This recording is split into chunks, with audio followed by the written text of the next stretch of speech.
I don't know, it feels official to me. Like, I don't, it feels professional to have our, like, okay, how's everybody's day? Let's do this, like, before. Okay, everything is finally not on fire anymore. Good. Oh man, is this another one of those games that the sound disappears when I alt tab out? Might need to fix that, because I have to bounce back and forth like a lot. Oh no, it's not turned on. Okay, it's too low. Turn that, wait, hold on.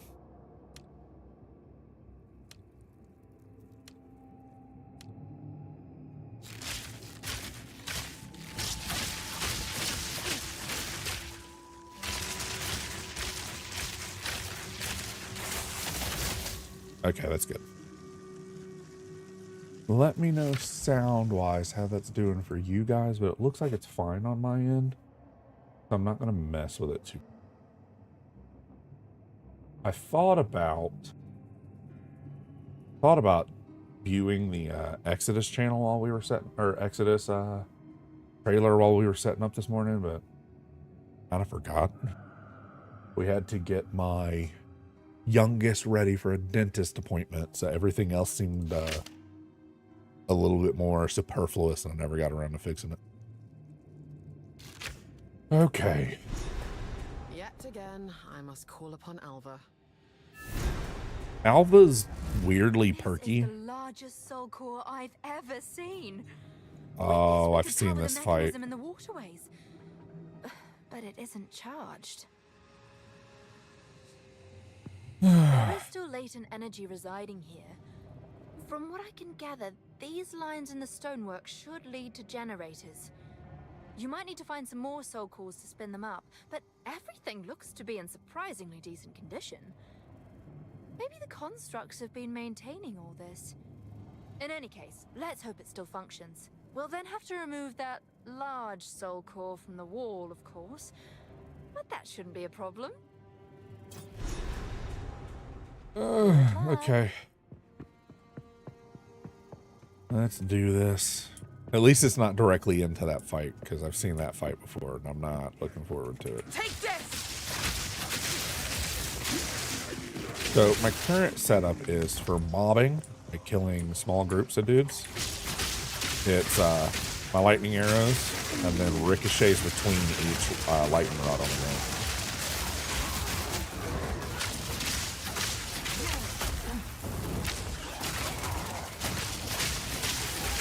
Which is going quite nicely, and I don't want to change that too much just yet. It is a little on the noisier side, though, which is why I was like adjusting stuff when we got started.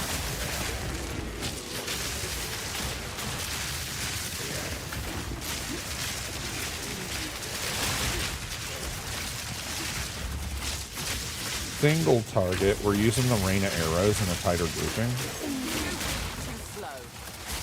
And this move here, which puts a mark on their head, and when they get a crit, it like doubles the damage or something. I can't remember, but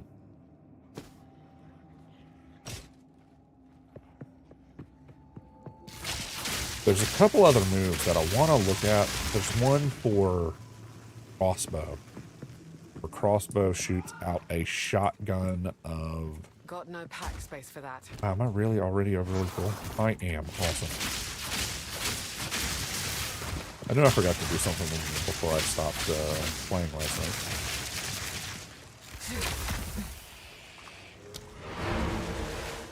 night. Hey, excuse me? Ah.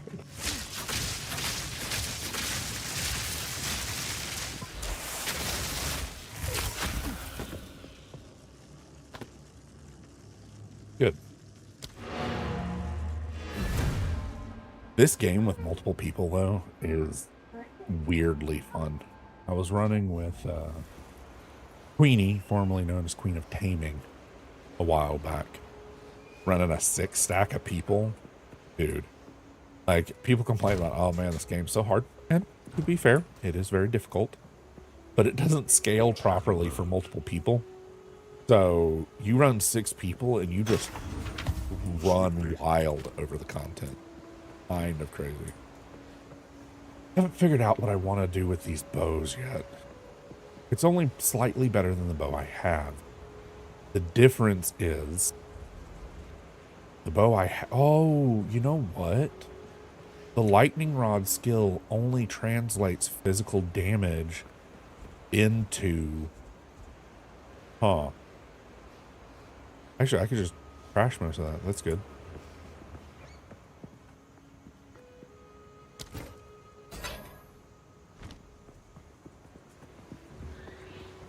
There's a couple of weird things that aren't like explained to you too well when you start the game.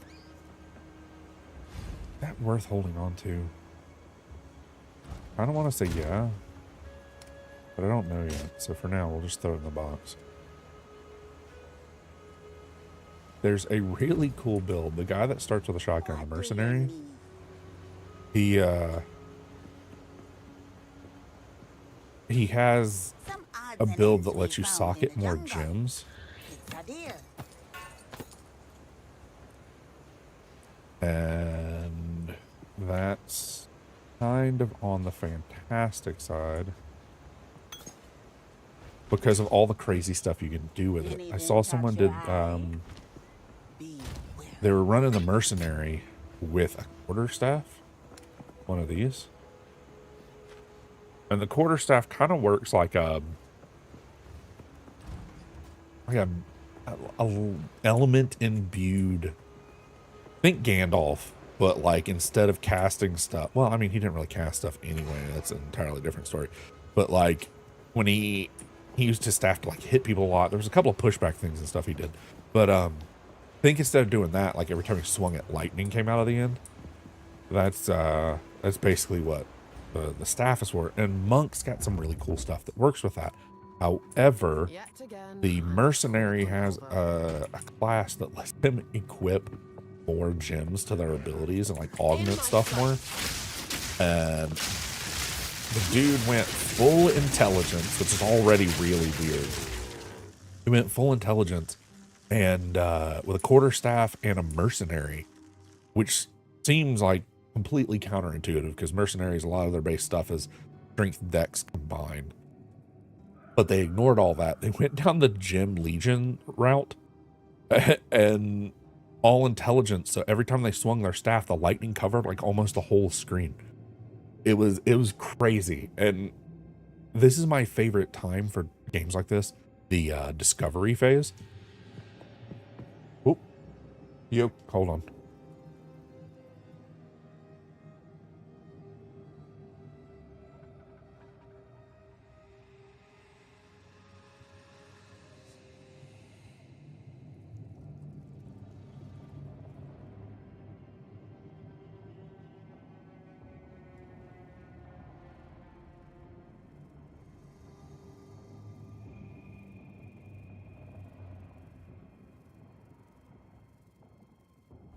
One of my cats just Mufasa'd Mufasa'd or scarred the other one off the counter. Like literally only one of us lived and boot the other one off, and he screamed like a psychopath on the way down. They're fine. They went back to immediately playing, but... Oh, okay, so little side notes for people that haven't played this game yet. When you see stuff like this is white, not like really something I would use right now. So normally at this level, you'd leave it on the ground so you don't have to pick it up and take up space. However, it's got these two little pips. That means it's got sockets. So I want to get that so I could take the sockets out of it to make like material so I can make sockets for other items. There's another type of how the wording here, that spined bracer. If you see superior and then the name of the item, you almost always want to pick that up as well for the same reason, because you can take it apart and make other things. And a lot of the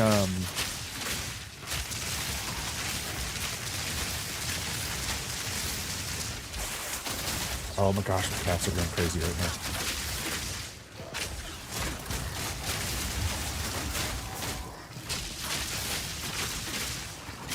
A lot of the ways to fill in the gaps of your build is through crafting. Where'd he go? I didn't beat him, did I? Oh no, he just went invisible. Okay. I was really wondering for a second what happened. Nice. Ooh. Hopefully that turns into... That lasted longer than it normally does. Okay. Bop, bop, bop. Now, most of that's garbage, but I'm not going to worry about it too much. I did accidentally pick up a light there that I need to chuck out. The rattling scepters are nice if you're doing a minion build because it gives you melee minions, but we're not worried about that for sure. I'm working on a warrior that is, instead of doing actual attacks, he's running minions. All of his defenses come from his warrior abilities, and at later levels almost every class needs defenses. So he front loads all his defenses with his warrior abilities, and then all his damage comes from minions. It's a really weird feeling too, because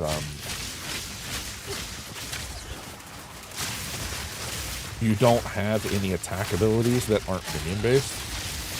Oh well, yeah, at one point you pick up Flame Wall, but you use a scepter in one hand and a shield in the other. You don't have any direct attacks really. The Flame Wall is all just to augment all the projectiles your minions shoot through the Flame Wall.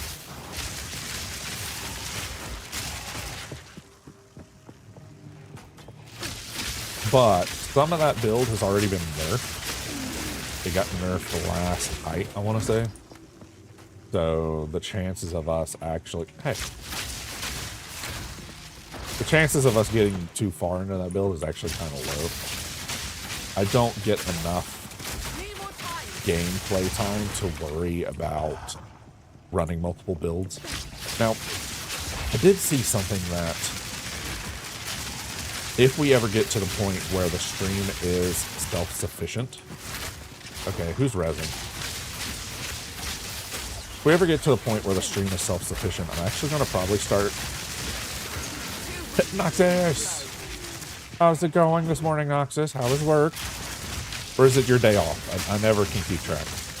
I always want to say I think your day off is Thursday, but then I barely even know what day it is. Actually, is it Thursday?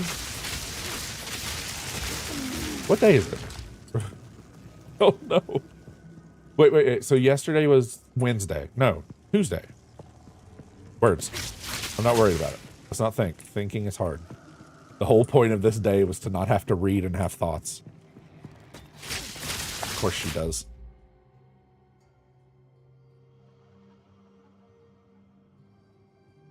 Ugh, I can't do shout-outs through Caster Labs. Well, I can, but I'm lazy. So I would have to type her name out all the way. I can't do autocomplete through Caster Labs, unfortunately.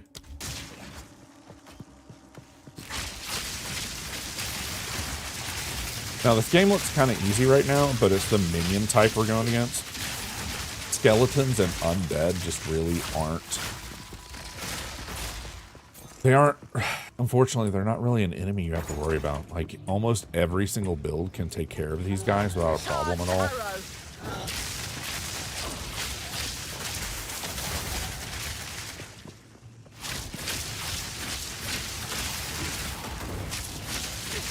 Especially our build, which is amazing at mobbing.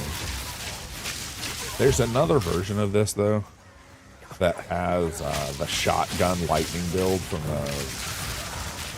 the crossbow. And I've been thinking about that kind of hard. But my thought is maybe doing it the other way around. Putting it on a mercenary. Because the mercenary gets a bunch of stuff for, improving the crossbow and some stuff like that. Which the crossbow kind of needs it. Allegedly, it got a buff last night, but I haven't seen any of that just yet.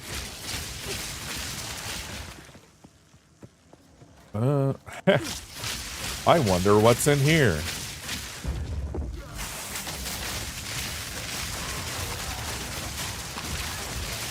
Oh, rude. He actually hit me.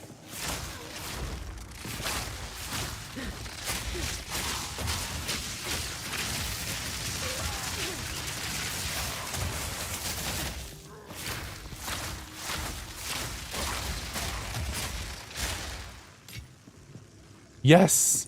Yes, Take. We are finally free from Metaphor. We finished it yesterday. I actually lucked out in a weird way. My youngest got sick at school. It turns out she wasn't like sick. We think she was just playing too hard and made herself sick. Because she was feeling fine after that. But because of all that, I actually got to run my stream longer. We did an 8-hour stream yesterday just to finish up Metaphor, so I didn't have to play it today. How can I be ready? Move swiftly. My wife was fantastic and took care of everything, so I didn't have to. Kind of nice. The 8 life per kill is kind of nice, but I think we've finally, it's not even our level, it's still behind our level, but man, am I losing a lot by getting rid of the +1 to all projectile skills though?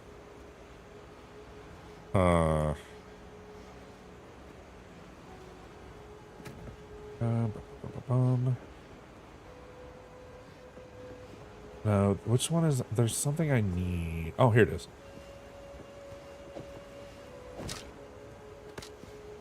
Oh, and then I have to fire once. Okay, let's go back through the portal real quick. But yeah, we finally finished up.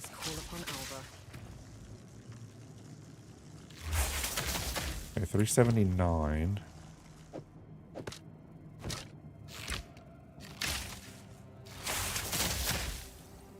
Oh, none of that's going to be accurate because of the stupid buff I get. Hold on.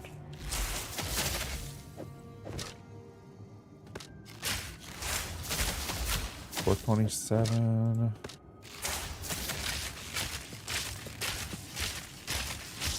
Where's lightning rod? Okay, 169. Which I think, to be honest, that should be better, right? It is better by 1 point. You know what? We'll just go with it for now. And I'll worry about that later. I really, the +1 to all projectiles is really nice, unfortunately. Okay, let's portal back and get rid of all my garbage. This is one of those things, like, you collect loot and stuff. And people always call games like this either looter shooters or like whatever. But like, looter shooters to me is synonymous with garbage. Because I know that sounds a little rude, but 9 times out of 10 with a lot of those games, over like 80-90% of the stuff you pick up isn't good. It is poor in one way or another, or like worse than what you already have. So you end up carrying around below average items for a really long time. So I've kind of gotten this weird habit of just calling them garbage collectors, not looter shooters, because you collect way more garbage than you do actually useful items. Can I hang on to that in the box for now? Let's actually do that. Anything else? Oh. Some odds and ends. It's a deal. Keep your eyes sharp.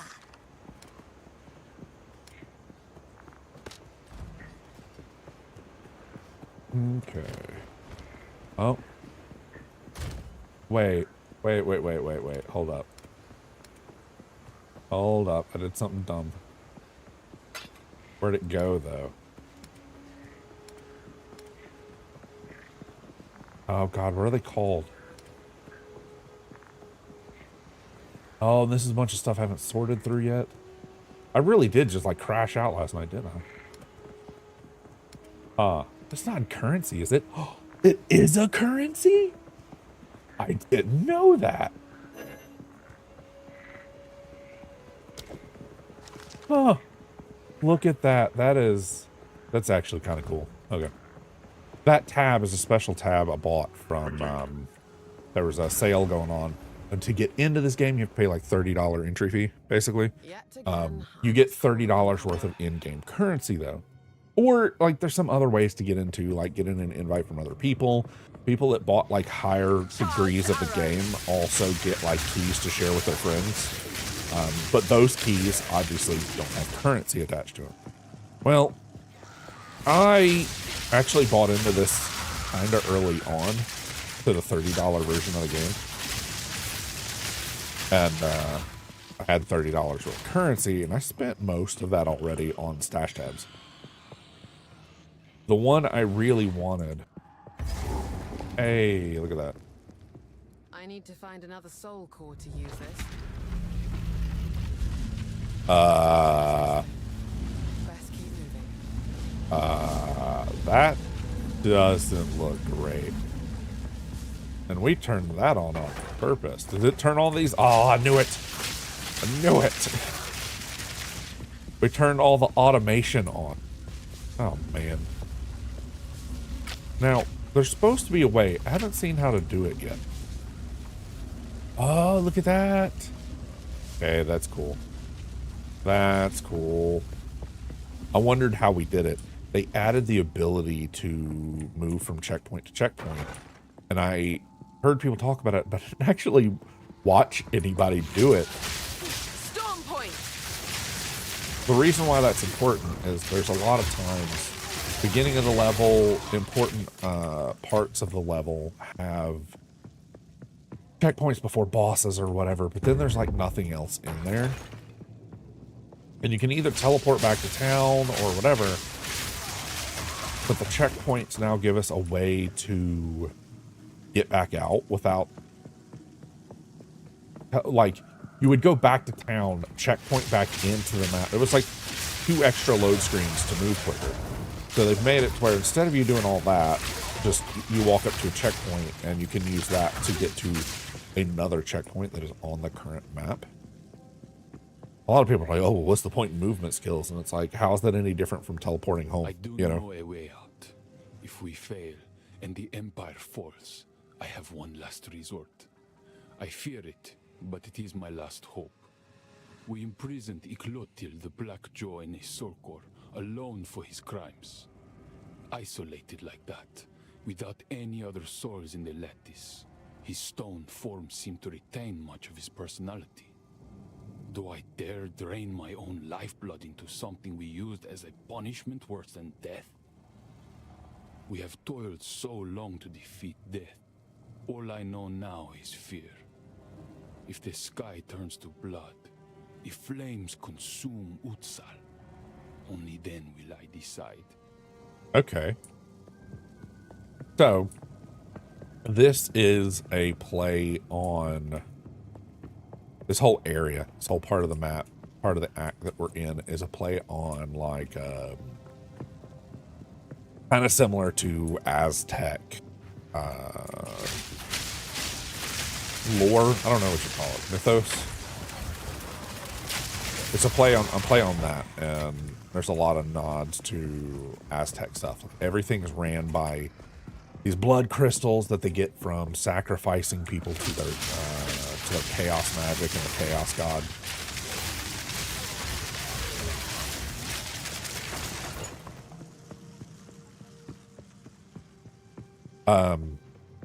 And that right now they've got this technology that runs off of it, but the only way to get those crystals is by sacrifice. So their entire civilization is kind of ran 40K style, because 40K does a lot of similar things of, the only way to power a ship through the warp is by having a person that's so jacked up on super chemicals and super drugs that they can walk into the radiation as it melts their flesh off their body to like refill the core or something. I don't know. I couldn't bring myself to read all of it.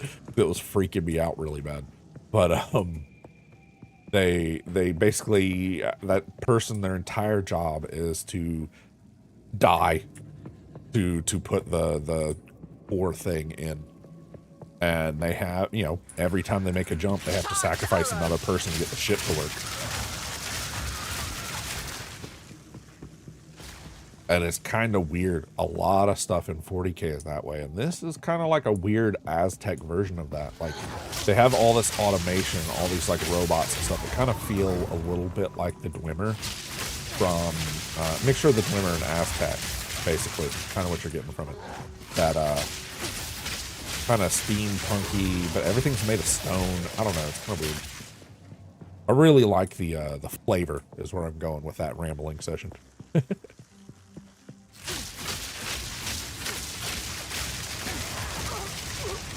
I got 2 shot in the back. Oh, gosh.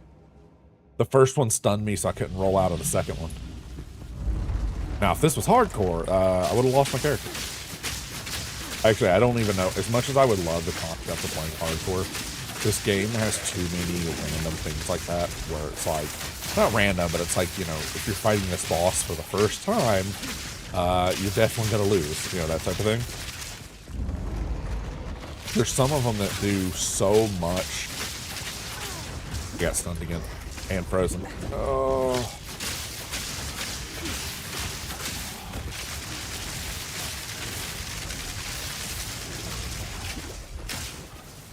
Oh, is that what's doing it? That guy? Okay. That's better. That's better. Oh, robot was zapping me in the butt. Felt a little R2-D2 about it.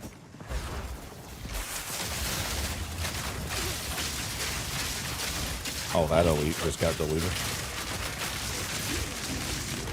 That entire time I didn't use this, and I need to get used to it.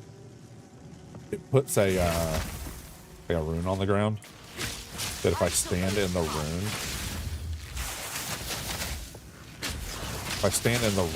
it heals me up and reduces like certain curse debuffs and stuff faster. For the life of me, it's new, so I keep forgetting that I have it. It was a tier 2 support gem called Holy Descent.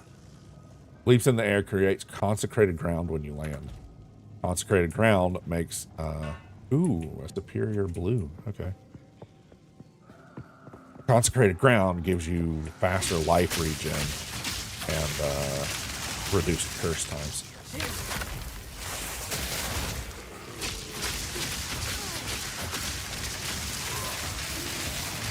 I've had such an easy time of it that I wasn't really paying too much attention when I went into the fight that it does.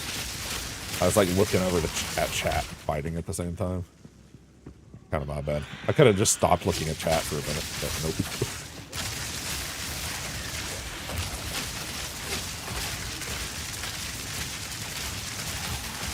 I wonder if this is, it doesn't look like it. Sometimes lightning builds really destroy your bitrate on OBS, and I was kind of worried about that. It doesn't look like it's too bad though.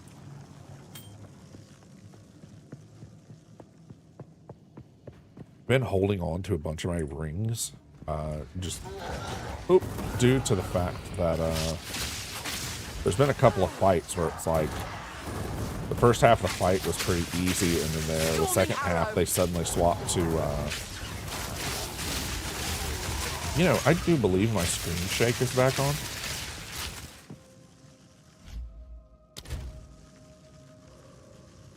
Where's it at? Bum, bum, bum, bum, bum. Is that under graphics? It might be under graphics. Nope. Not under graphics.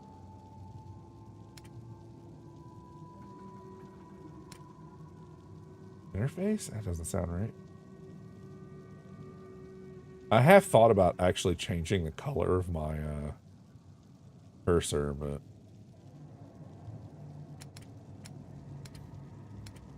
on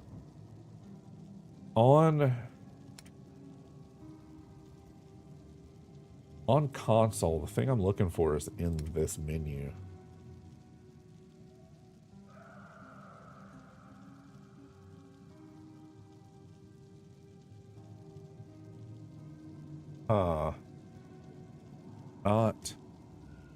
I'm not seeing it. Am I just overlooking it? It's not gonna be under interface because that's all like UI stuff. I don't know. It's unfortunate. I'll just have to Google it later because it might end up being on PC. It might end up being a. I kind of swore I had it turned off, but maybe I turned it off on the Xbox when I was playing over there over the weekend. Which is a rough feeling.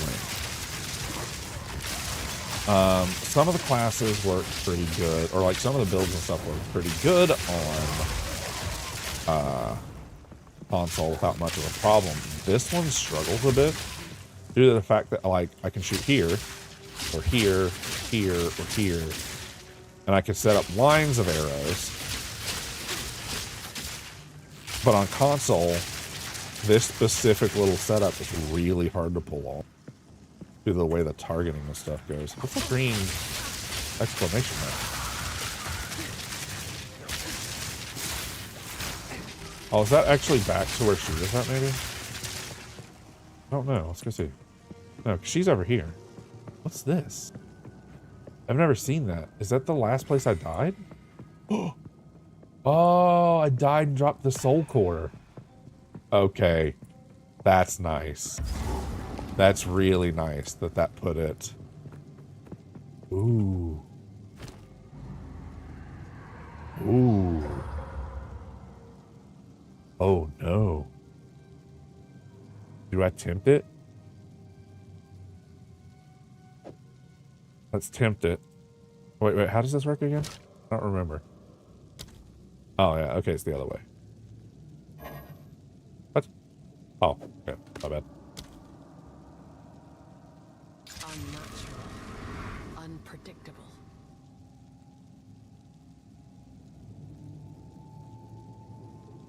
Okay. It doesn't look like it changed it too much. That's good. Actually, did it cap out some of it? It might have. Huh. We'll see. So corrupted's...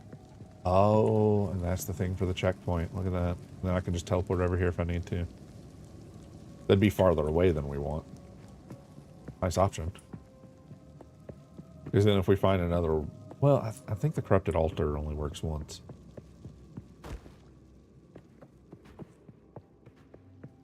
So we are about to...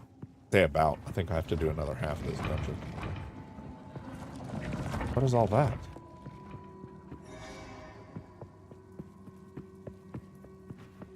That was weird. What changed? I heard a bunch of like mechanical stuff changing.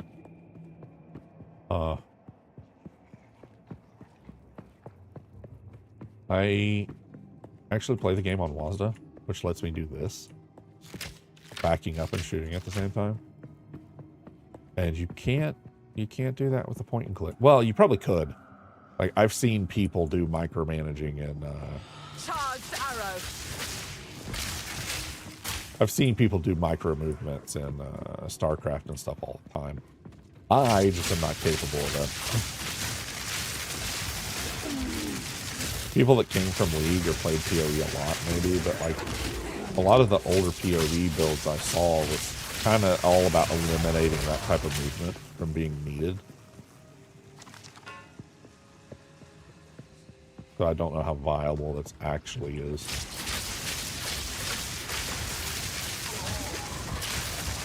Oh, it's some sort of earthquake thing that I'm just not paying attention to. Yeah, I see it now. It's really dark down here, so I'm not seeing like some of the effects on the ground that might be.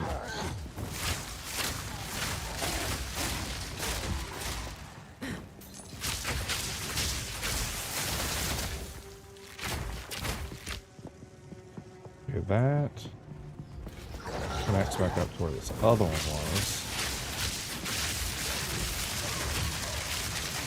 It's kind of cool that they have these enemies in here.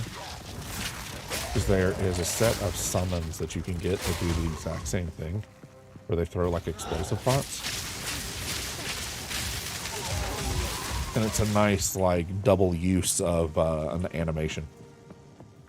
They didn't have to, that minion isn't the only one using the animation, so it's getting like double purpose, which is kind of nice. Oh. hate these things. Oh, and I see why we have them. Okay, yeah. Hold on.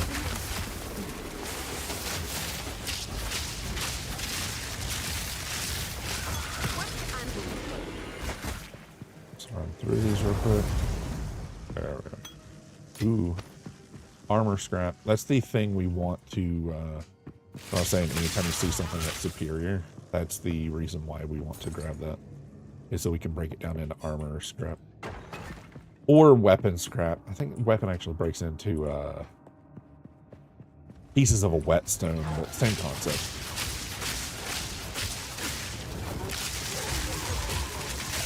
It's kind of funny. The farther you get into the game, the more you have to interact with those systems. And it seems like a lot of people are like ignoring it, I guess would be the better term. Ignoring their, you know, I've been thinking for games like this, would it be better to do longer blocks of ads and fewer breaks? I don't know. I also don't feel as compelled to stop and chill in these games unless we're like talking about something during the break. Like at one point, obviously, the better option would be if we had enough subs and stuff to like have a private chat every little bit, and then we might actually put it back up to every hour. 3 minutes of talking just to the subs in the channel would be kind of cool.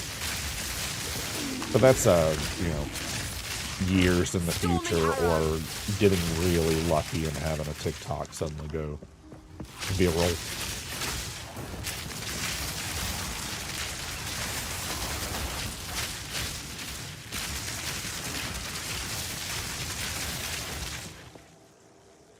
Let's see.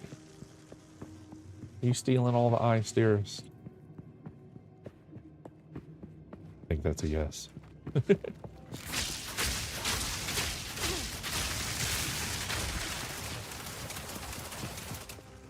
Yeah, there it goes.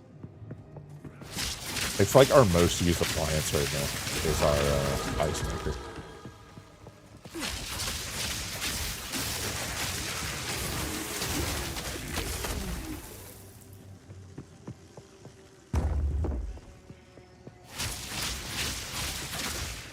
I definitely thought I saw chaos magic on the ground. I did. Where's it coming from?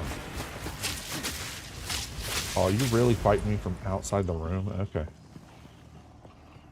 Okay. That's handling. Ooh. Frost and volatile flowers. Not a great combo.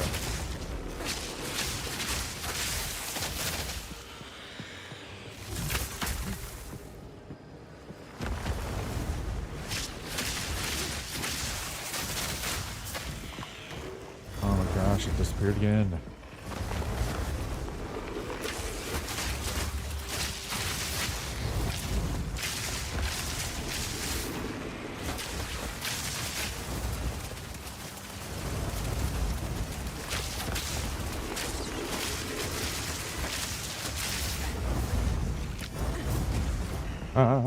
There we go. Some of these combos that they have are just kind of booty cheeks. I really hate the volatile flowers because if you get hit by one of them, you're normally just dead unless you're immune to chaos damage.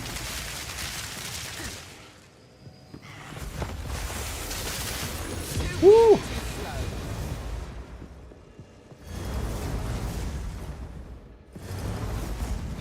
There we go. Now that is definitely going in the box to be saved. Yup. That would only slow me Oh down. man, really? Let's do some management real quick. Boom, boom, boom, boom. Ugh, I don't really have anything good to manage out of the way. There we go. Oh, give me 1 second. I do want to tell my wife about the ridiculous thing the cats did.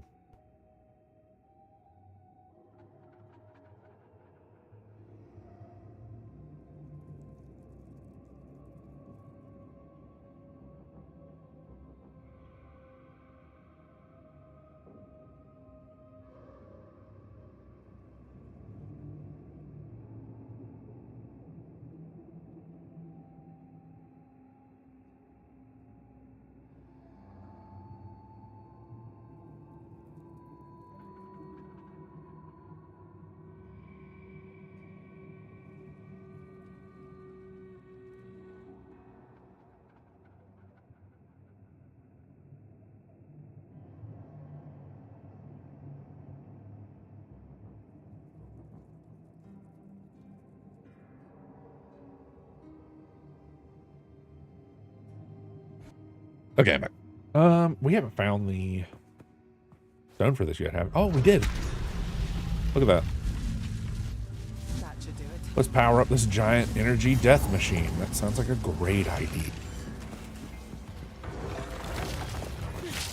In my sight.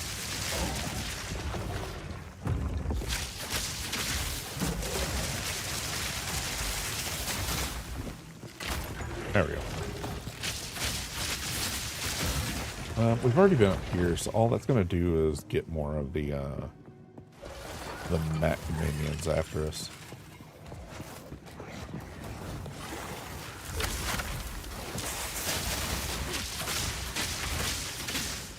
Ooh, what is that? It had like a golden aura on it. What was that?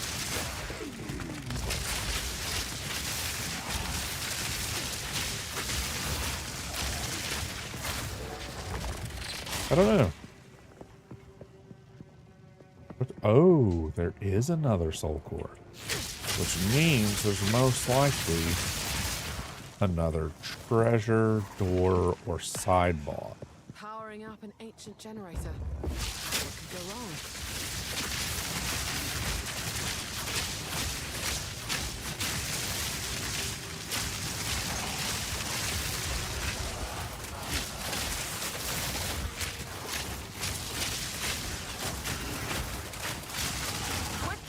That as well, being able to aim past enemies to throw arena arrows on the enemy behind is kind of fantastic.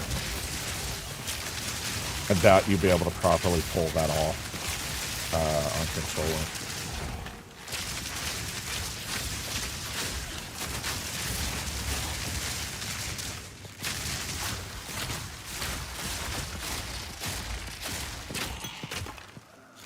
Got no pack space. Really? For that. I don't have enough pack space for there we go. Yeah, that's probably like the absolute limit of stuff I can find though. I don't think I'm supposed to be able to shoot through this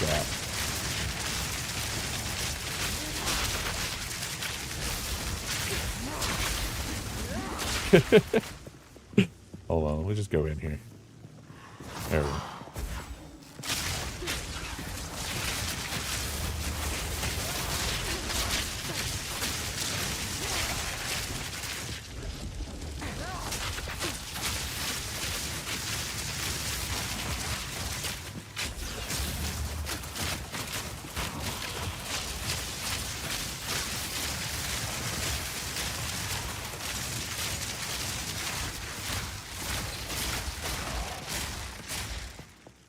Cool. Let's do that, and then we'll get out of here. Do a cell run. I do this all the time. One of the other games, I want to say it's Diablo, when you hit your teleport, it just takes you with it. And this one, you have to like click it afterwards, and I always just wait. Like waiting for the loading screen to finish. Let's see. What was I doing? I think I was moving over here for something. This acrobatics. Yeah, the one that worries me, 70% less evasion rating. But oh, I needed something actually. There was I wanted to equip. Was it strength I'm out of? Yeah. Oop, oop, strength, fly. Okay, and that should give me. Do I still have it? I had a tier 2 gem I was like holding on to. No, I've already used it. Unfortunate. Oh well. Bum bum.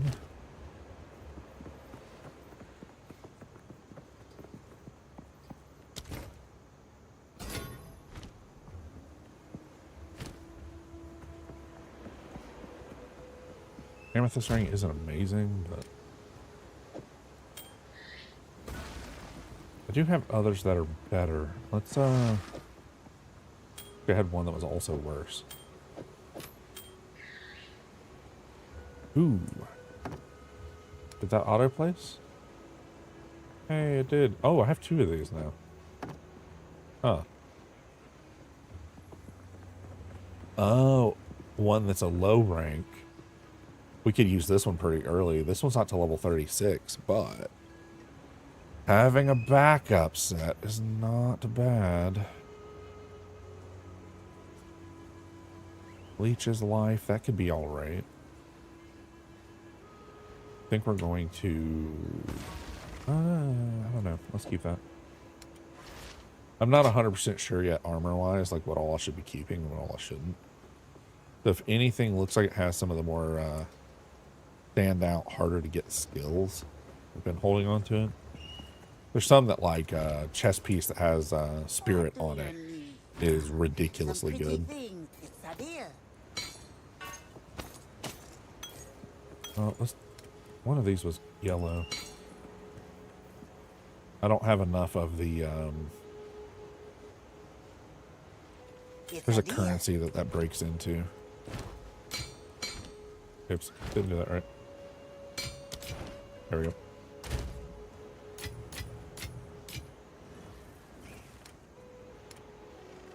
Yeah, it breaks into the royal shards, which then turn into royal orbs. Upgrades a magic to a rare. Sometimes you'll find like some magic items that are like, oh man, if this was just higher tier, it would be way better. Well, that's what this is for. Takes your blue and makes it a yellow. And that's kind of nice. It gives you more of the little attribute slots here, the prefixes and the suffixes.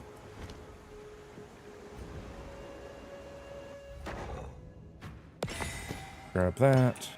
Soul core. They have it like dropped on any time you load, so that you're not like taking it to an area you're not supposed to have it in.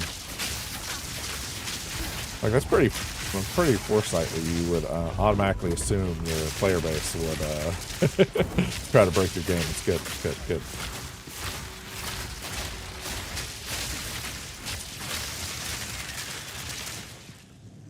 Probably here, maybe.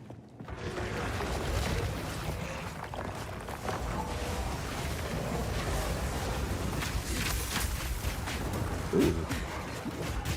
That's new. What is that guy? Oh my gosh. He's like his whole top just spins. A Beyblade.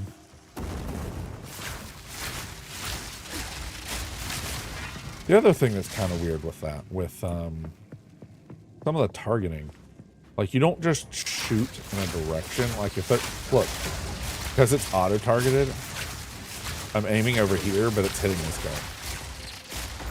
I'm using a single target move. Now, if I use some of the other ones, those don't matter, but you have some lock-on ones like my Stormcaller arrow that you're more about doing highlights than you are aiming. It's really frustrating because there's a boss that is very speedy later that you can't lock onto while she's in her speedy mode. And it makes it feel incredibly awkward. I didn't find another use for this, stone, so I guess we're just gonna truck it back here and do the main boss. I was hoping we'd find something, but it doesn't look like it. Let's see. It's kind of funny because I'm like, I want a game where I don't have to think. Here's all these stats, statistics, and all this stuff I have to constantly keep track of. Oh dear. Now we just have to remove it from that giant construct. Good luck. She really did just portal out on us. Oh, okay.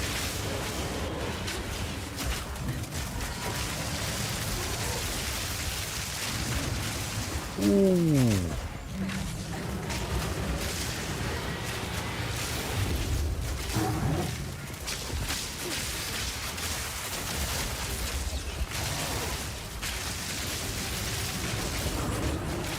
What is that? What is that? No, what is that? Ow. Well, I don't know what we learned, but we definitely died. I don't know what the move there was. Like, clearly there was a triangle, But was I supposed to stand in the triangle, I wonder? I don't know.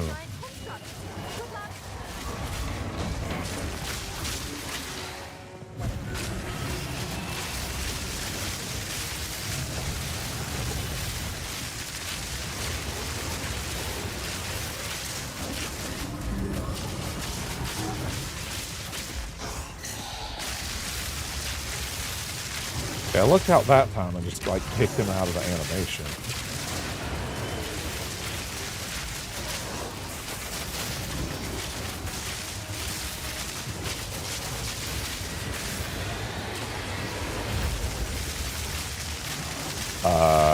Okay. You should be dead. Now the core is mine.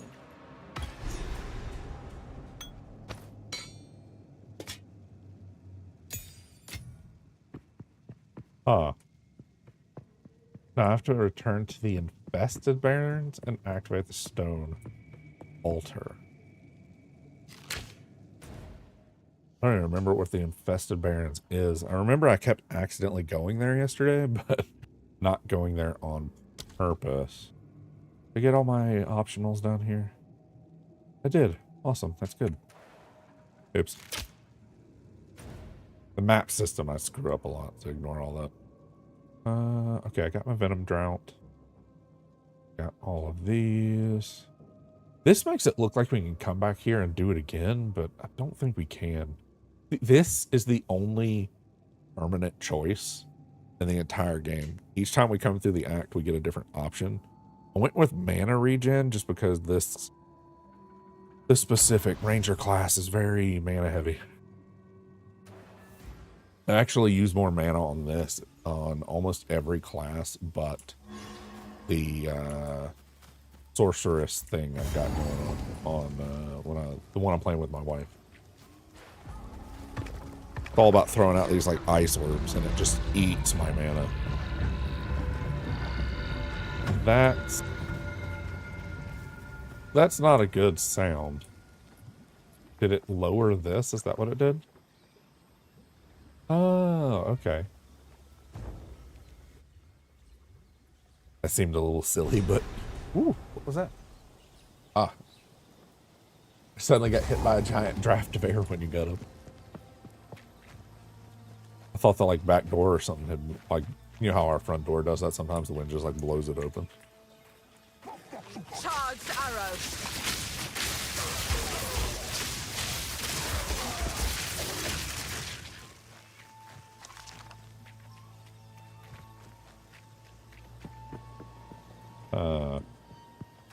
Well, we definitely get to cross that at one point.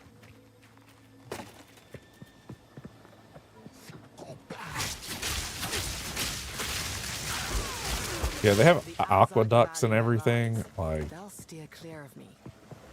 ooh.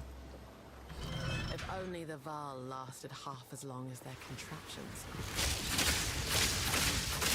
Yeah, unfortunately, they got a little too into chaos magic and kind of destroyed themselves. But these are some proper aqueducts. However, that moving water wouldn't cause this much algae. Like, I know why they did it, but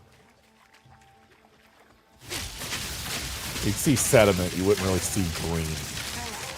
I mean, that's not necessarily true. I know the Amazon's got a lot of mangroves and whatnot.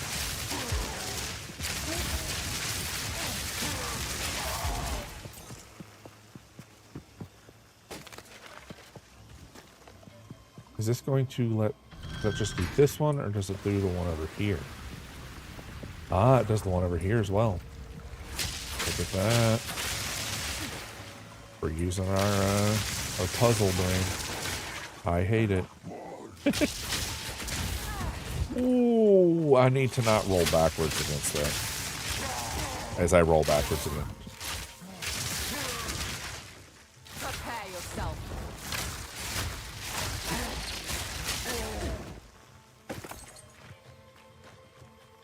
It feels kind of silly. There's a boss in Act 1 that's got this like giant mace. He hits once in front of him and then once behind him. Every single time, just bam, bam. Every time he uses that specific move. And it feels so weird because you're fighting him, right? And then you roll through him to do the first hit, and then you roll back. So you're actually rolling through his character model, not through, Oh, okay. I was hoping... Oh, man. Let's see what I have to do. I want to see what's over here, so we're going to backtrack. And this is the one thing that I need movement abilities for. I have to keep this buff up. It's all I have right now for movement abilities. 10% extra movement speed as long as I have Tailwind up.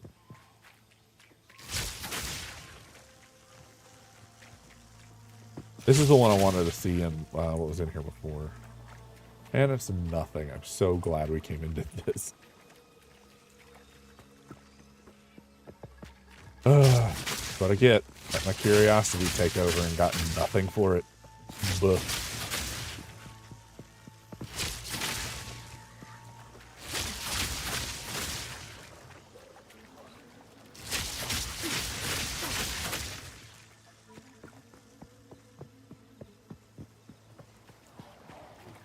Item overcome.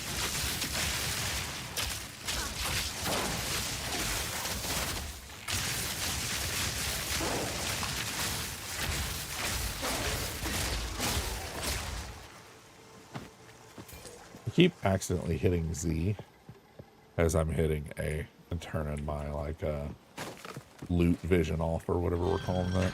Look at all the, oh, it does drink both. Okay.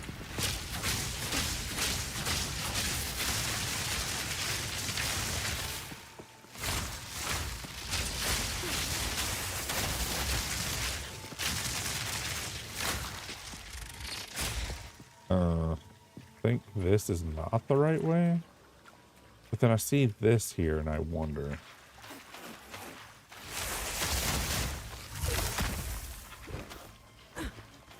Yeah, this might actually be the right way. It's unfortunate. Let's tag it like that and then we're back to it.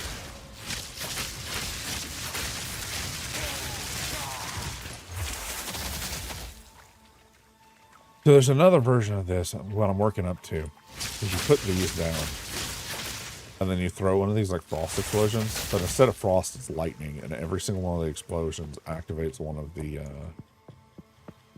lightning rods. And it seems like it could be good, but I do wonder if it wouldn't be better running the crossbow that shoots out shotgun bullets that are all electrified. Every single one of the little shard pellets that it shoots out can activate the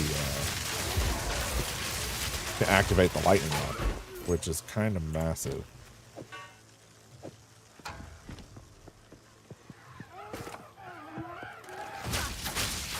In my sight. Oh, they just loop back around to the same place. Awesome. I'm so glad I backed up. The maps in the later zones. I'm in Act 3 right now. The maps get massive. Like, you go from being able to, like, navigate an entire map in, like, 5 minutes to it being, like, 30. But I also do, as best as I can anyway. I don't always follow it, but I try to do full completion.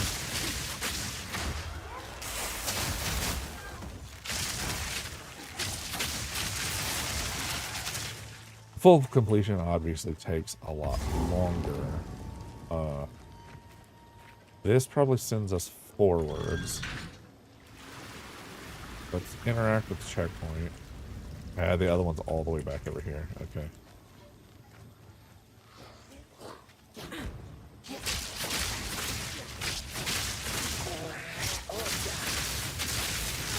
Whoa!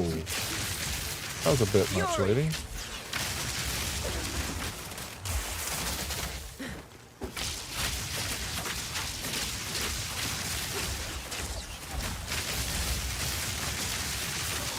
There we go. Too slow. Ooh. Feels like some of these bosses, like that one, they're too many, you know? I mean, that meteor really caught me off guard, but it didn't kill me, so not as effective as some of the other little mini bosses we've had that have mechanics like that. But like instead of just getting hit by a ton of damage, it also stuns you. So they like stuns you or freezes you. So they get you like a wombo combo type of deal. Didn't get that from that. But as far as playing this on console goes, it's actually kind of nice. It's not bad. There's some builds that don't, you know, you gotta kind of alter a bit. This whole thing where I can shoot wherever I want is really strong, obviously. But the Mercenary's crossbow just kind of shoots stuff in a straight. Oh god! Corpse explosion. Those guys are rough. The little monkeys, they get like really fast at some point. They can have modifiers that make them run really fast. And I've seen them just completely swarm somebody and hit them so fast that none of their shields or anything even activates.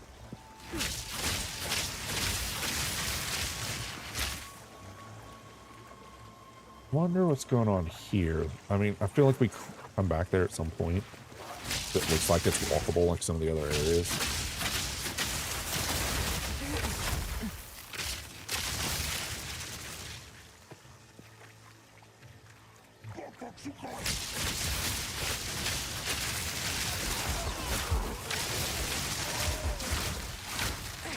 So I'm just straight up ignoring the guy directly in my face.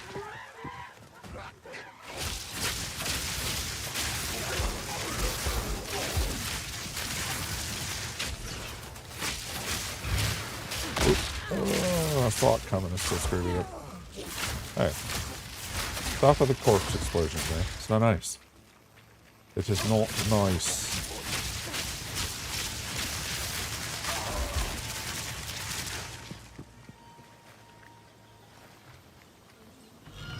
So, because this is still technically early access, when we finish up Act 3, it lets us go back through and well, lets us, I guess, forces us, is probably more accurate, to go back to Act 1, and we play through the act again on a, like, tormentor difficulty. All the fights are harder, a lot of them have different moves that you didn't have to deal with the first time.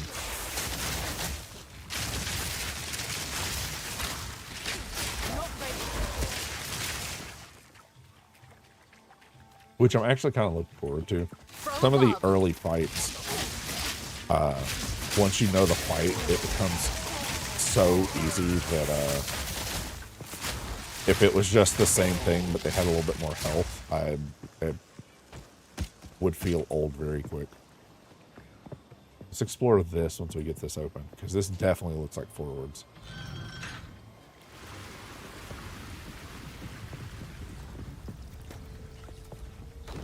This is the one I was talking about. Oh, actually. Oh, look at that.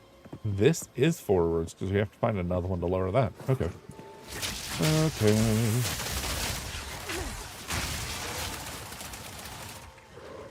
Now, we might tomorrow, just to say that I did play it on stream, we might do a little bit of Marvel Rivals. Right? Which is a very nice free-to-play game. That is, you know, as much as people are like, oh, it's just Overwatch. No, it's so much better than Overwatch, unfortunately.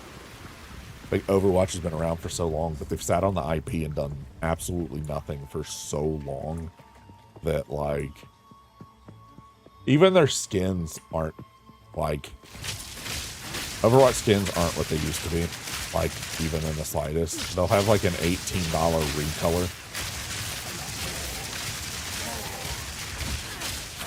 And in a way, that's kind of Marvel stuff too, right? You know, Spider-Man only has so many outfits before they're just recolors, but so far they've done a pretty good job of picking out the ones that are like hyper unique, or the ones that pair up with the movies. You know, because that's what people want to see. They want to see either stuff from really popular comic editions or from movies and similar. Some of the team-ups are the same, too. Like, there's special abilities. If you have certain people on your team, you get extra powers. There's one where, like, example, Hulk and Wolverine. If they're on the same team, Hulk can pick up a Wolverine and throw him like a baseball, like chuck him at people. And like Wolverine's whole thing is he has to be in melee range, so him getting there a whole lot quicker is kind of nice.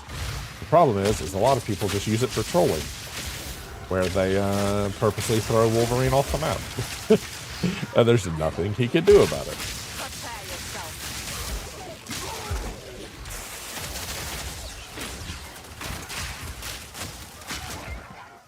Cool. And none of this is important. I do need to look at getting the next set of upgrades so I can start bloody increasing it.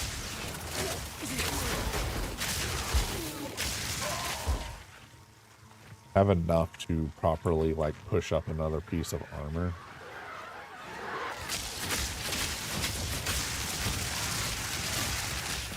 That's probably due, to be straight honest with you. Yeah, level 16. I have a level 33 chest piece, which I ended up having to put, a bunch of fire resist into it. One of the boss fights I had done earlier. Huh. This looks like one of those places we put a soul stone in.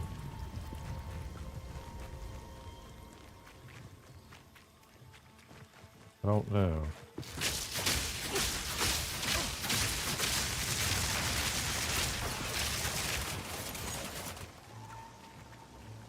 I'm just like, oh, but the fish. The poor fish. Map is so big. Look at all this. You can't even see it all because it goes off screen.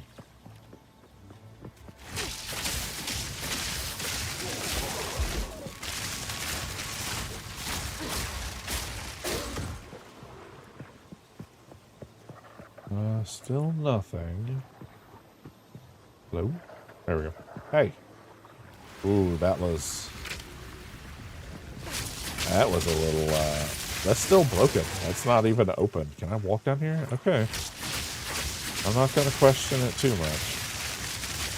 And if it works, right?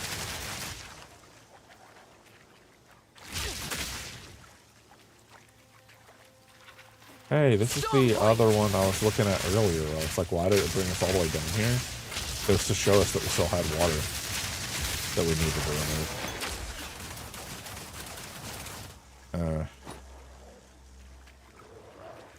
Yeah, to be honest, I don't really need that belt.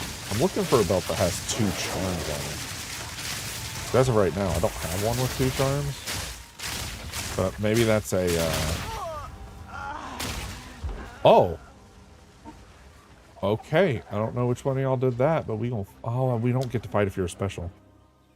Some of the elites and stuff do not, they don't respawn when you die.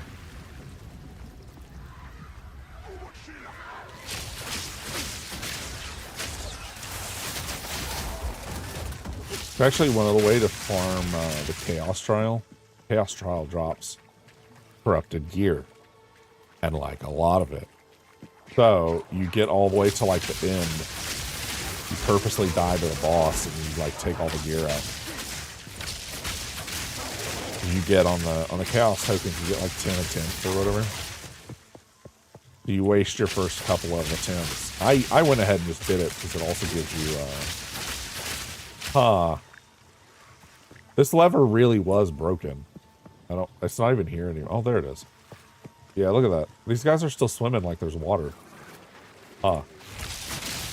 Yeah, that's I broke something there. Just don't look at it. Don't look at it. It'll be fine. My sound's getting weird on my end too. Let's get out of this puddle. It sounds like I'm underwater on my end. I see what you're doing. I see what you're doing.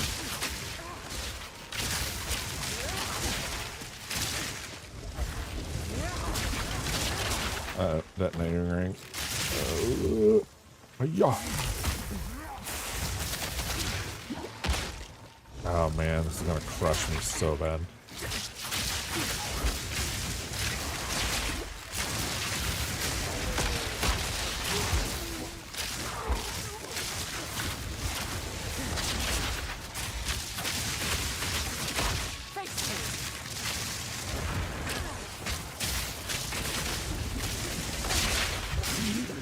no, not again.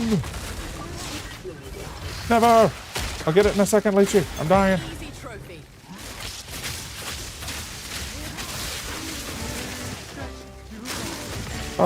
Actually, you know what? I can actually pause. I forgot. I'm not with a team right now. So I can big stretch and hydrate. Which is good, because that was stressing me out. That's why I died earlier. I had 2 elites on me, not just one. So I had one that was doing the fire explosive. Ah!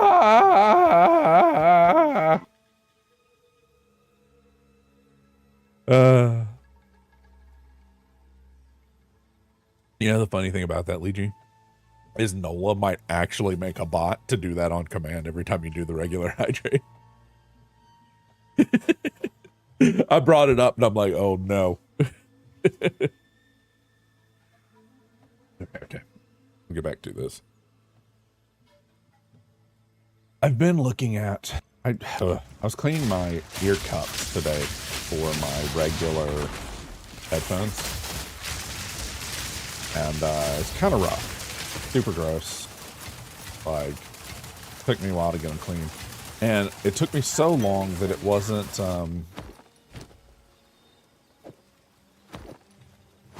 that I did not get to wear them for stream somewhere in earbuds right now.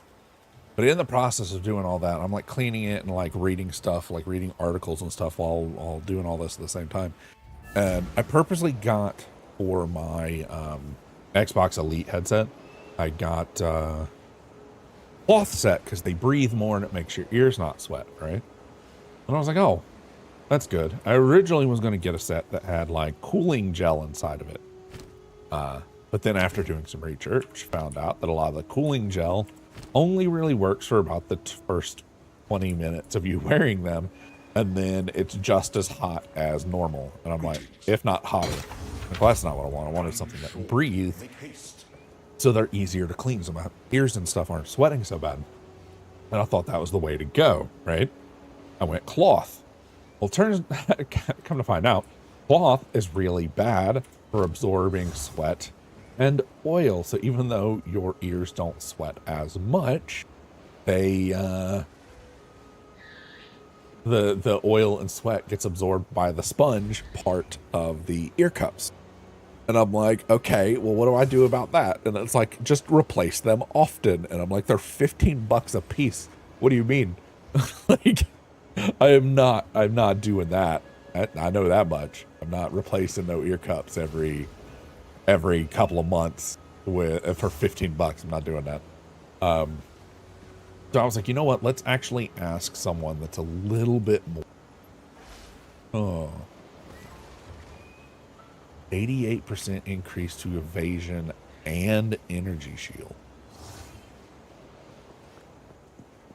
If I increase the reduced attribute requirement, I really worry about taking that off. Let's hold on to that for now.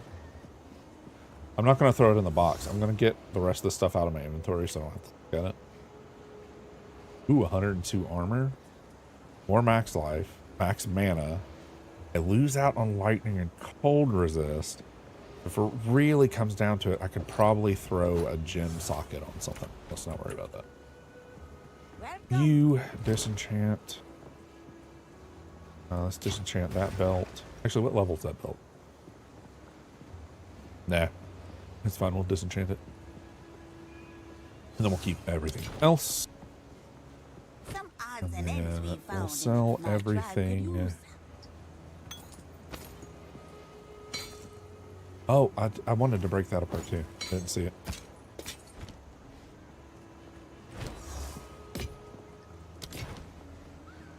Okay, so let's see what happens when I do this. Okay, good. It didn't kick all of my stuff off. Yeah, I'm using earbuds right now, and it's something I can like easily, because they're silicone, you can wipe it with a wipe to like clean it. And you know, I have to wear them every day I stream, and when I'm not streaming, sometimes I'm still on the computer while the kids are home, just so I can like watch a video or something. I put headphones on so they don't have to hear it.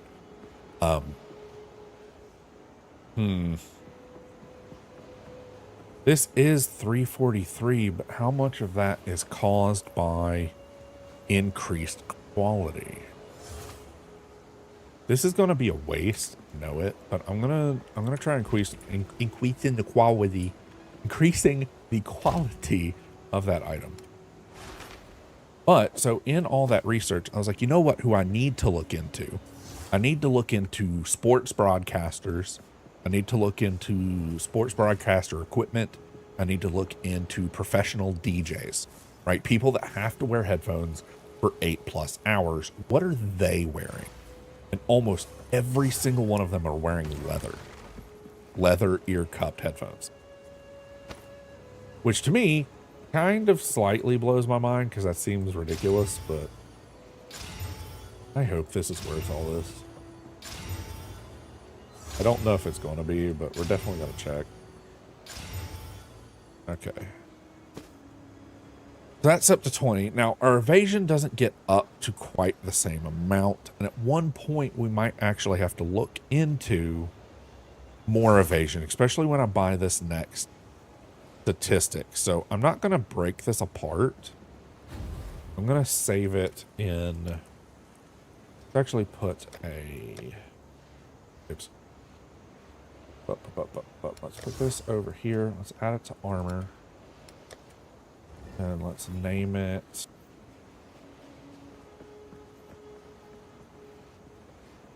Name it Ranger Backup. Oh, I did that wrong. Ugh.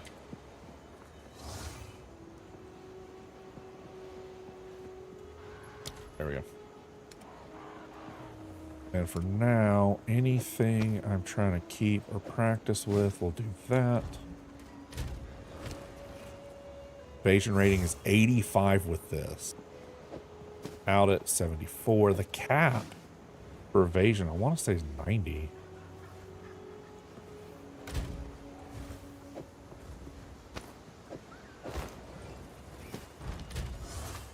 Yeah, 86. 85. Yeah, the only thing I'm missing out on is actually the fire defense. I mean, as far as defenses go. That extra energy shield is very nice. They have to get through your energy shield to get to your health. Unless they're using piercing effects like bleed and that type of stuff. Yeah, for now, let's throw this in the box. So I do believe I need to still do this though.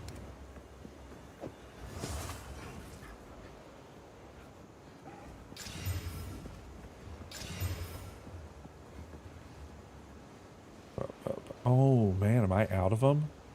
Uh-oh. Oh no, I'm just dumb. I'm perfectly fine with that. If dumb is the problem, I am 100% okay with it just me being overlooking something. Okay. Still not great, but at least I'm not taking extra damage from fire. I'll call that a win. Let's use this while we're at it.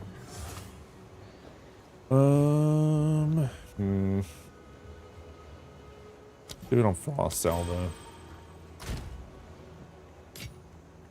Oh, that doesn't go there. I have another box for that. Which I haven't named yet, because it's one of my... What was that? Something up here did something. Or was it somebody behind? It might have been somebody behind the panel, actually. But yeah, so I was looking into it, and a lot of them use leather. Because leather's really easy to clean. You wipe it down with a dry towel or something as soon as you're done using them. If you feel like it's like getting too wet, like mid whatever, you just wipe them down, like take them off, hit it with a quick paper towel or whatever and put them back on. You don't really use like cleaners and stuff on it. Like you're not going to want to like use a Lysol wipe. But the one downside is about every 6 months, you do need to put like leather treatment on it. But I'm like, if I'm already, right now I'm doing like a deep clean on my headset where I like take it and I scrub it with a little bit of, I get like vinegar I'm using a vinegar alcohol mix on a toothbrush, and I like scrub it down, and then I get all the gunk out of the like foam, and like it's a multi-hour process to do the entire thing to the point where I feel okay enough to wear them again without being grossed out. And that's even with me already wiping them down and everything at the end of every stream. When I can, not gonna lie. There's some times when I'm really tired at night, but I forget. I just get off and I go to bed. But that was my morning before stream. Was I went to do a quick clean on them before I put them on and realized, no, this needs a deep clean. And then, 45 minutes in, I'm having an existential crisis and looking up other headphones.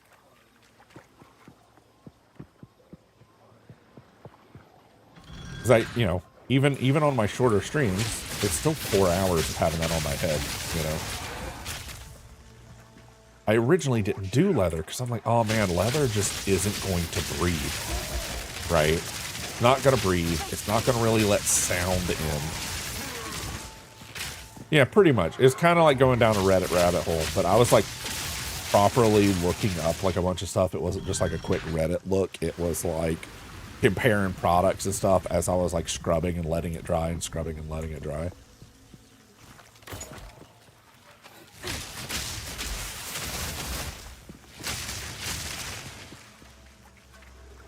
So it became like kind of a vicious cycle of like hyperventilating. I would say at this point, managed OCD. Like very managed, as a kid, I used to be that kid that like washed his hands till his hands bled. But now, as long as I compartmentalize stuff, like I don't freak out about germs and stuff as often. I do occasionally like accidentally pay too much attention to the mirror. Like, and I'm like, oh man, there's a spot on it. And then 20 minutes later, I'm scrubbing the entire bathroom. That still happens on occasion, but, ooh, look at that. Another socket. Well, socket fragment. I think we technically need 10 fragments to make a jeweler's orb, but I think it's a jeweler's orb. There's so many names for all the, like, quote-unquote currencies in the game that I never... Other than whetstone, I don't know what the rest of... Whetstone and armor fragments, right? Like, those two are the names on the tin. But, man, how big is this map? I feel like I've been running forever. Let's see. Yeah, look at that. Holy... Okay, well, hopefully this is the last checkpoint. We're coming up on the boss soon.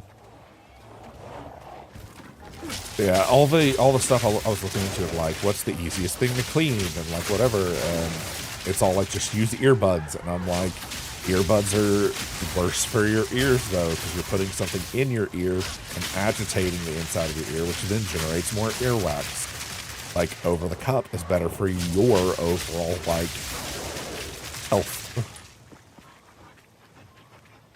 Especially with me playing games, which have a tendency to have a little bit more, bass boosted stuff to make them sound more epic. You get a lot in Call of Duty where like stuff is bass boosted to make the explosions feel a little bit more oomphy. A lot of the Astro headphones have increased bass output just to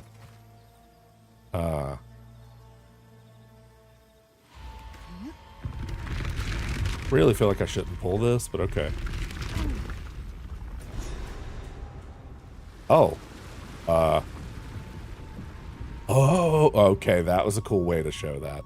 I'm not gonna lie. That was kind of cool.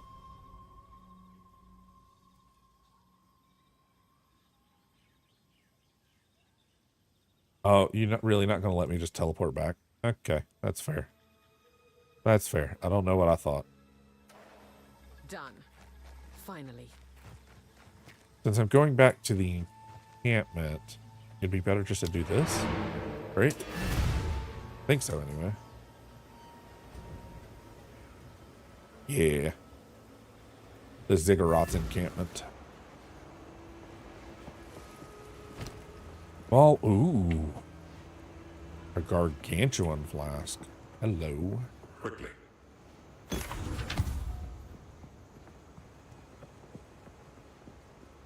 script. Not very good. Bad. One of those has a socket though. Oh, look at that. Socket and quality. Nice.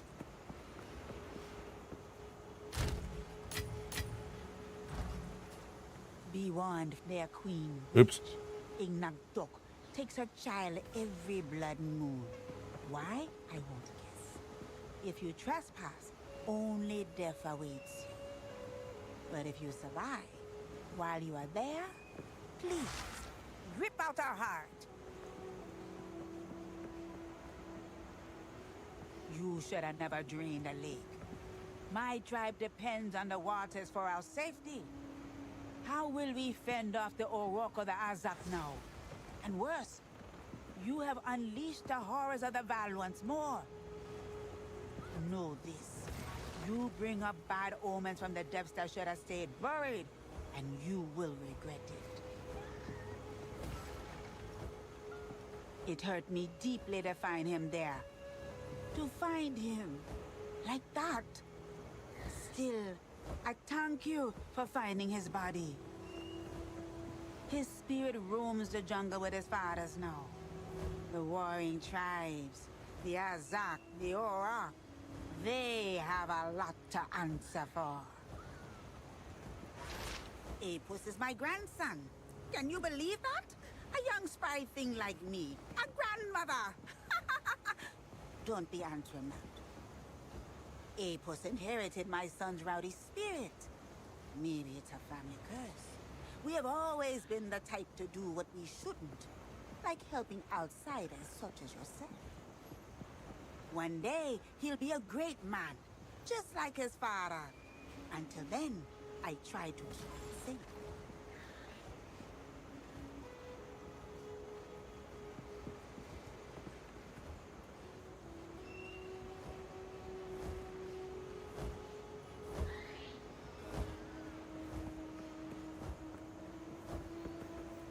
Okay, I'm back. Some fatherly duties to take care of.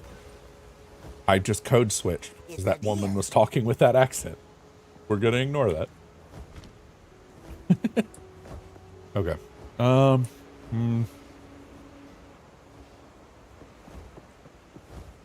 I'd find Alva at the base camp. She was over here before. Is she still over here? Nope. Oswald. This is the base camp, right? Like, I'm not...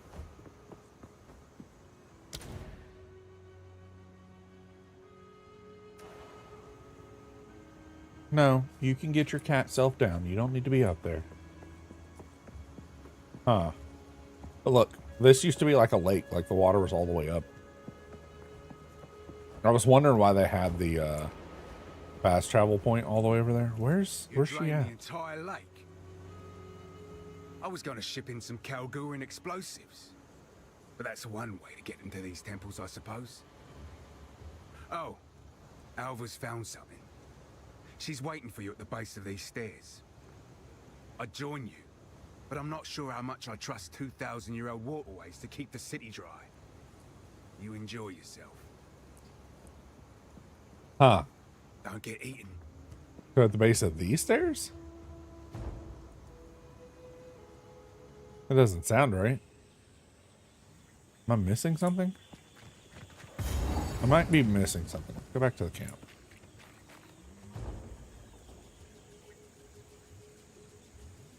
Is there somewhere in the camp I'm missing? Because that's likely.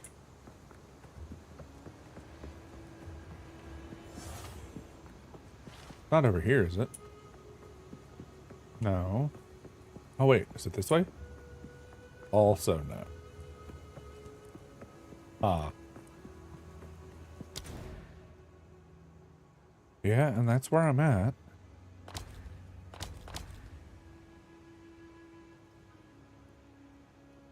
Southwestern stairs. Okay. Ah, look at that. I'm an idiot. I came right up here. We've been using this well and leaving so often. I didn't even realize these were here. This is what the Val were capable of.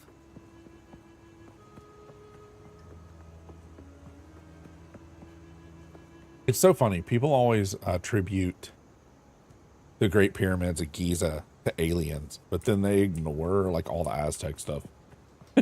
Just like, oh yeah, I mean, you know, people in southern South America and Central America just work really hard. Of course they can build stuff like this. But Egyptians? Nah, never. What? Beyond this sealed door is the Temple of the Sun God, Kopek. I've seen writings by a fellow named Ketzuli that mention his research in this temple, but I can't quite make sense of what the device was or how it functioned. Unfortunately, we can't use Kalguran explosives without risking whatever's inside. Okay. However, there's a piece missing from the door. Knowing the Val, it'll be made of gold, of course. I recommend heading into the city to search for it. Try looking around the Agarat area, as that is well known for its opulence in the golden tributes, especially at the main temple's apex. Hurry back if you find it. Yeah, that sounds exactly like where that's going to be. But okay. Do we gamble before we leave? No, let's not worry about it just yet. I don't feel like my bow has fallen behind yet to be worried about gambling for a new one.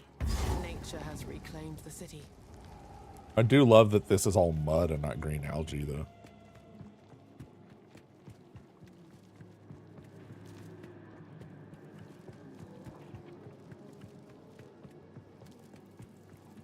There we go. I was trying to find the waypoint. The start of most of the areas, if you come into them the correct way, always have a waypoint.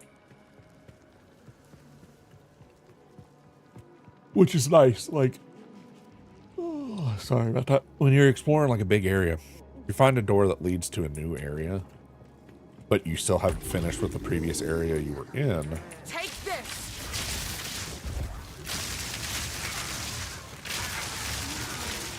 You can step through, touch the waypoint, come back out, and then go back to it later.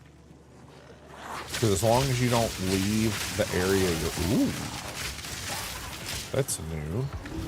As long as you don't leave the area you're in for more than like 15 minutes, it'll hold the map available for you.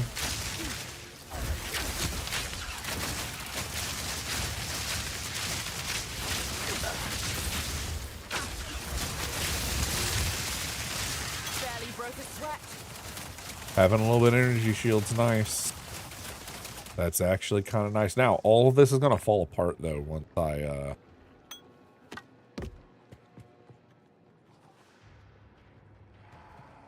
all that's going to fall apart. Sorry, I heard like a weird noise outside. All that's going to fall apart once... Oh, no!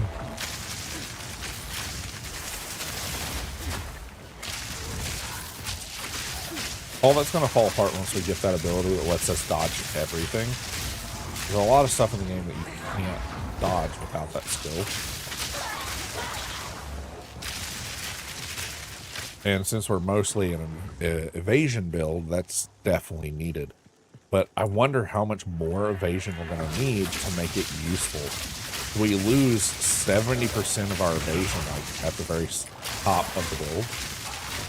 Right now, I have like 80-something%, but it's the evasion rating.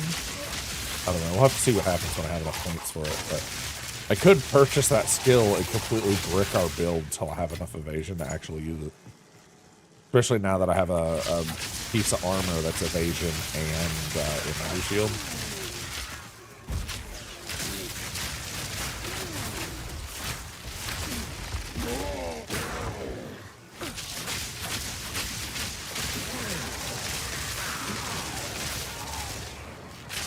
I think for the most part, the tornado things are mostly to slow us. It doesn't really seem like they're doing a ton of damage.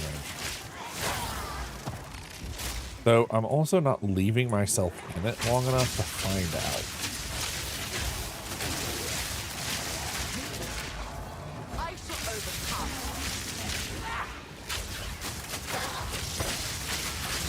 Ooh, uncut skill gem. Oh, right. Do all of those explode? Oh, all the big guys explode. Okay. Did not know that. Let's do lightning arrow. Lightning. Good. Yeah, so tomorrow I want to try to do a little bit of Marvel Rivals. We're gonna do some of the characters I haven't played yet. And then obviously some Jeff. We love Jeff. Or do I wait and save that for Friday? On Friday we will be doing, if it's up by the time stream starts, we will be doing the holiday event so we can get some free skins. There's like a Jeff and a Parka skin that looks kind of cool.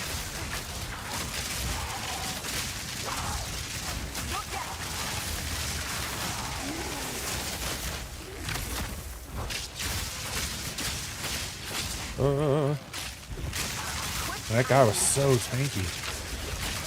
We're getting a lot more elites down here that looks like though. Which means I need to start focusing on elemental pin.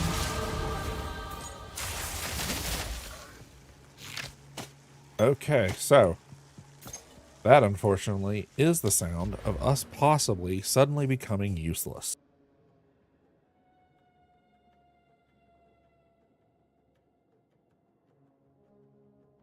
Actually, that's not bad. 70% less evasion rating. So we lose a ton. We go from 5,000 to 1,598. But we only lose, what, 21% evasion?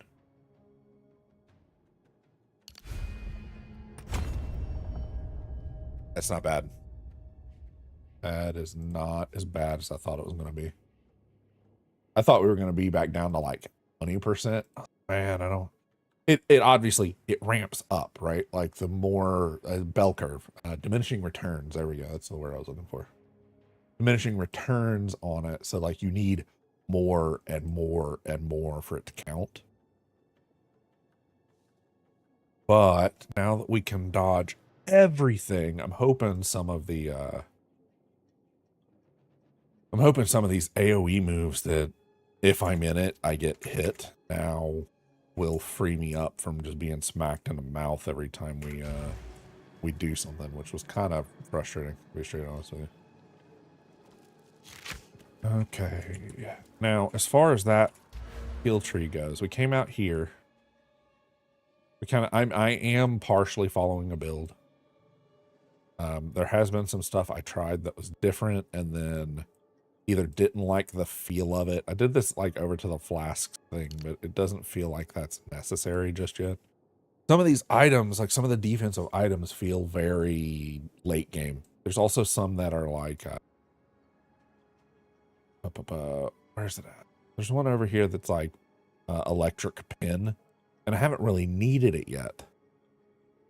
But I'm starting to hit enemies that are almost all lightning immune, and I'm struggling. So this is gonna be our last just like default boost, because we're aiming at this for Herald of Thunder.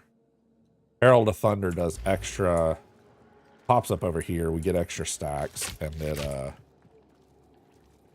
when we have those extra stacks, when we do just a regular shot, it will fire off an extra lightning bolt from the sky at the target, and it's got kind of a relatively large radius when it comes down. I shall put you down. Ooh, wait, what? Okay.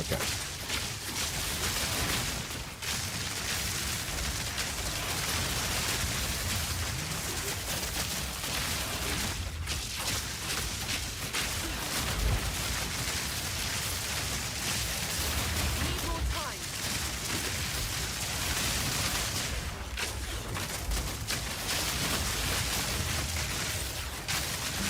Barely broke a sweat.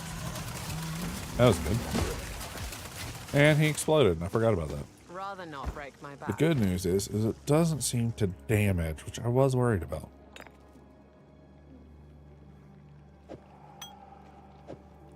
Well, that's a studded vest. I don't think I'm going to be able to make enough room for that.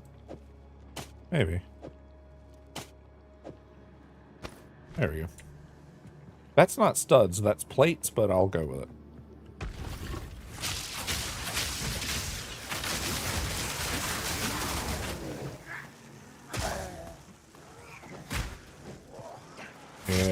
even though that says my evasion rate's really high. I don't know. Maybe because he was a special. Rather not break my back. Let's go ahead and just teleport back for now. Oh, I did it again. I like went to teleport and like stretch my arms a little bit.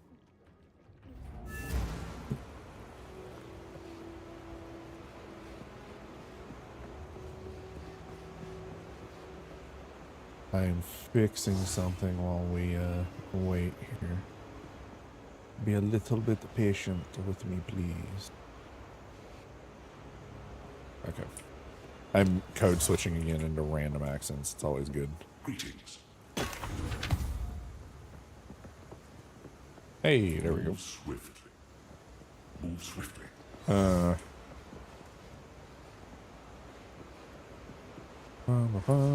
Not as good. Ooh. Okay, that we need to hold on to. That's a kind of a lot of spell damage.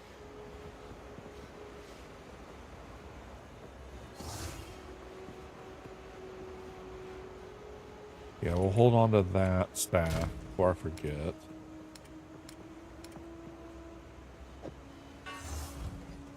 Here to help. Yep. This first.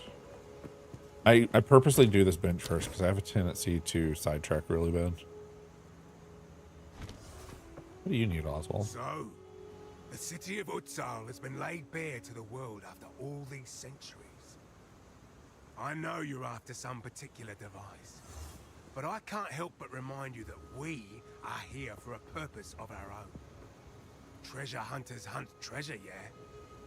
I'll not be the first to set foot in those deadly sunken ruins. But if you're brave enough, you might as well keep an eye out for anything that looks valuable. Yeah. In particular, look for buildings with monkey statues on them. If you spy something like that, give me a shout. I'll be waiting with great anticipation.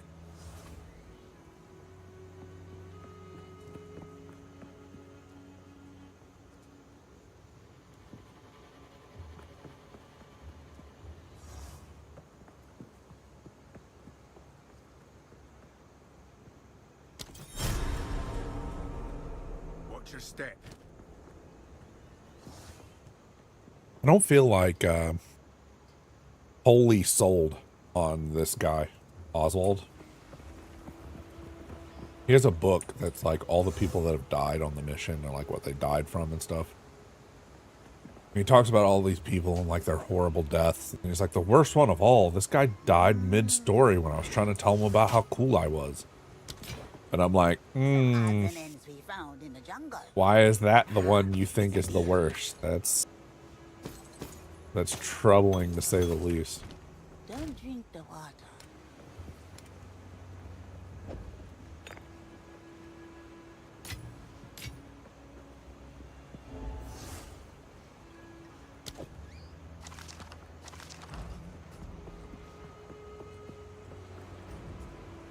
Get back down here. Now, I would love to make a proper melee build that is not quarterstaff. Because a lot of the quarterstaff builds aren't even... It seems like right now the two big builds are Element and like... now they did some changing over the last 2 or 3 days, so this might not even be an accurate statement anymore, but... It seems like raw damage is not the way to go. Like...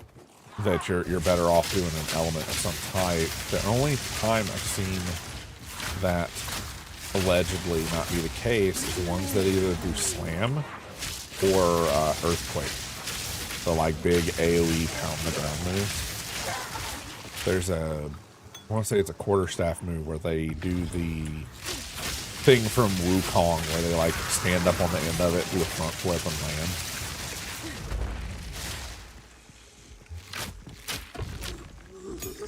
That seems to be going over pretty well.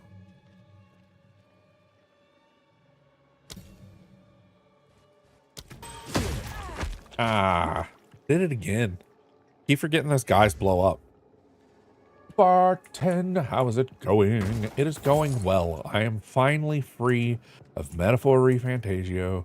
I can play games that I'm actually addicted to, and it's kind of nice. I was torn between this and Marvel Rivals. Now, we are going to play Marvel Rivals on Friday if the holiday event is up in time for stream.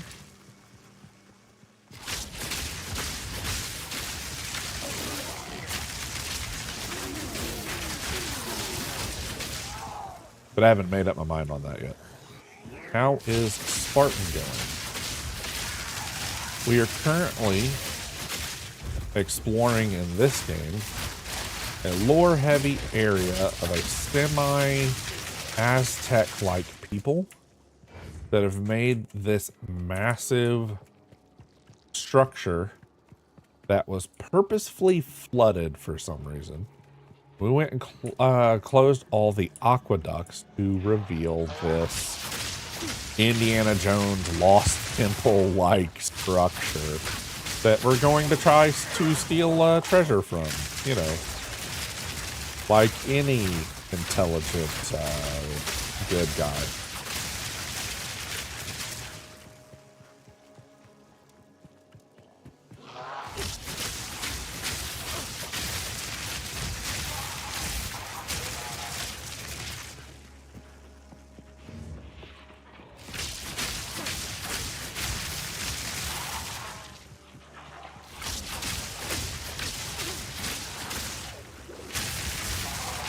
Thunderous shot.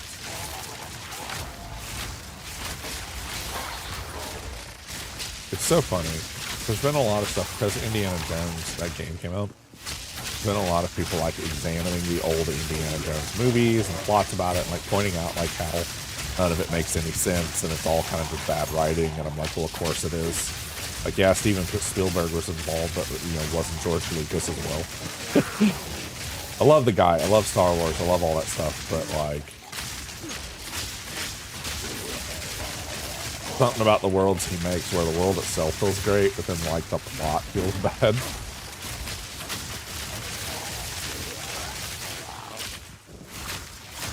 Okay, somebody's picking you guys up. What's going on with that? I don't see anybody nearby, though.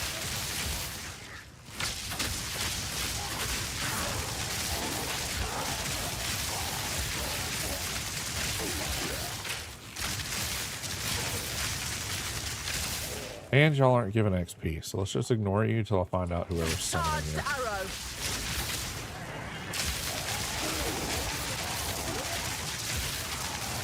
Yeah, oh, yeah. How's Veilguard doing? Morrowind's good. Morrowind's good. I still don't remember a lot of the game, but I played it 20 years ago, the last time I played it. Well, I don't count the time I booted it up to see if it was still good, realized it looked like crap, and then stopped playing it. I don't count that one. Why are these guys perpetual? What's going on with that?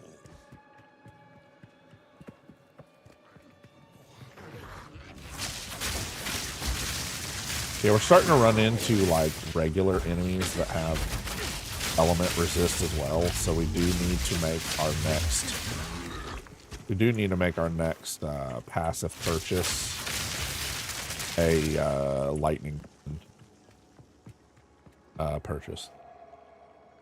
I think there's some on the far side of the skill map over here that I was heading to, but I don't remember what it looks like. This one? Yeah, over here. So like we're gonna finish up here and travel along this like outside edge and pick up like crit chance stuff and mostly lightning pin, because almost our entire build is lightning pin based. As much as I would love this slow manipulation, I don't think I'm gonna have enough points. I have to travel really far to get to the lightning stuff on this side of the map. And I think that's the only thing. I don't think there's lightning up this way, because this is moving into I don't know. It might be. Yeah. Yeah, maybe. Maybe. We'll look at it when time comes. Let's see. Oh, yeah, you did tell me about the EA Play trial. Has it gone on sale yet? Kind of assumed. Oh, these are the guys that are immortal.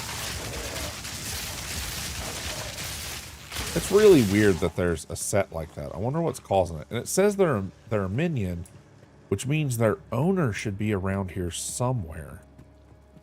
Minions are normally tied directly to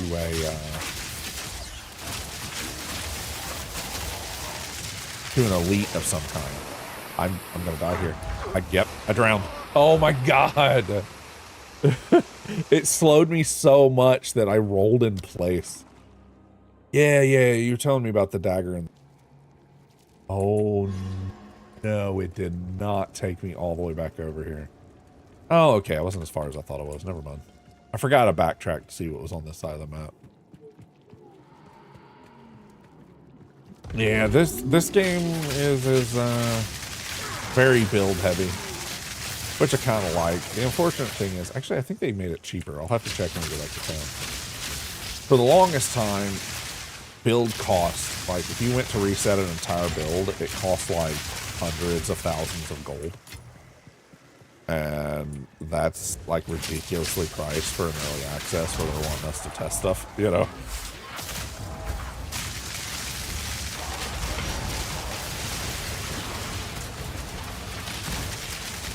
Well, there's like you want us to test stuff and then make it too expensive for us to test stuff. Seems like bad design, but they went ahead and like lowered that to make it a little bit cheaper and easier for us to swap stuff. It is. Space Marine 2 is really good. I was playing it on the harder difficulty, which I enjoyed. I actually preferred it. The game felt better on the hardest difficulty.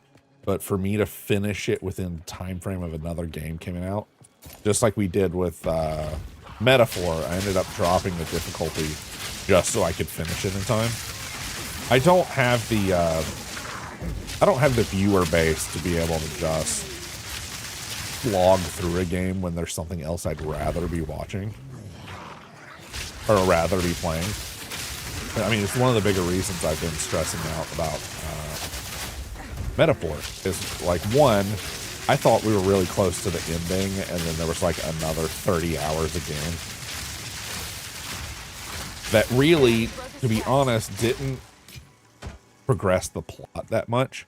It was a lot of just your characters reiterating stuff you already knew over and over and over again. And like between that and knowing that the ending was soon, if they just got off their butts and did their jobs, like, game's fantastic, don't get me wrong. But you tie that to like me being frustrated with how the characters were acting with me having other games that I am way more addicted to. It made it kind of hard for me to give it as glowing of a review as, to be honest, it frankly deserves. It really is a fantastic RPG, and most of my complaints are just personal gripes because I'm impatient.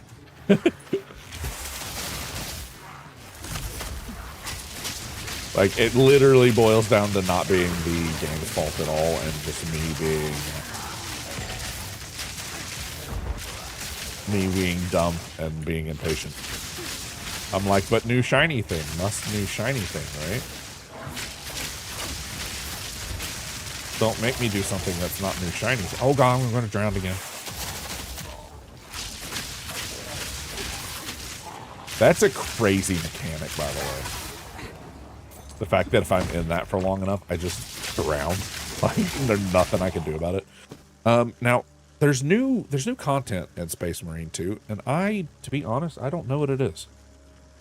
I know there's new content, but that's all I know. I know a bunch of big streamers were like sponsored to come back in and play the game for a little bit to show off there was new content, but outside of that, I don't know what they've added. Now, I would suggest if you have Amazon Prime or know somebody that you can watch Amazon Prime with, I would recommend a show called Secret Level. Easy trophy. But I would almost suggest, I don't know, you could probably watch Secret Level before playing Space Marine 2. That'd probably be fun. There's going to be characters in it that you don't know, but it gives you enough backstory on those characters to link it together. Like, I don't feel like you'd be losing out on watching Secret Level before playing the game. The one I would actually say to play beforehand is Space Marine 1, because it's actually before Secret Level. Secret Level is the anthology from the guy that did Love, Death, and Robots. I think that was the name of it. It's a Netflix series.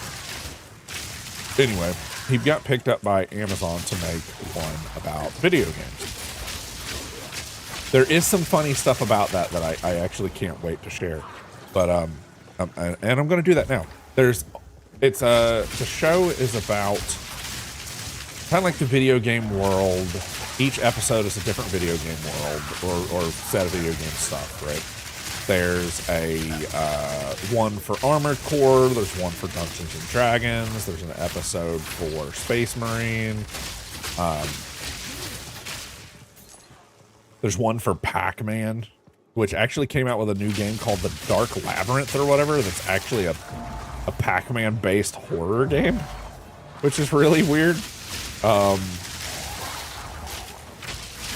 Anyway, there is one for Concord that, okay, the plan for it was actually really cool. Let's hit this checkpoint before I talk about this. The plan for the Concord episode was the Concord episode of Secret Level was going to come out. You were going to see characters that weren't in the base game, and at the end of the episode, you could... Oh, I'm dead. Oh, I live! The combination of those two, like, abilities is so strong. So the Concord episode, at the end of it, you were going to see people that weren't in the base game, and then once the episode was over, like, after it, like, came out, you could play the characters from the episode in Concord. Concord itself didn't even last 14 days. 14 days is all it lasted before they took it down, refunded everybody their money, and counted it as a loss. And they still have the secret, level episode. I don't think it's out yet. I think it's supposed to come out soon, but the Dark Urge, man, unfortunately, I feel like the Dark Urge playthrough, to get the good ending, Dark Urge is considered the canon way to play the game, by the way. That's considered the end of the Baldur's Gate series. The canon ending is the Dark Urge ending. And whatever ending you get on that, obviously, is the, supposed to... Oh, God. Oh, God. I'm dead. I'm dead. I'm so dead. Awesome. Awesome. Oh, let me out. Woo! Stupid water hags.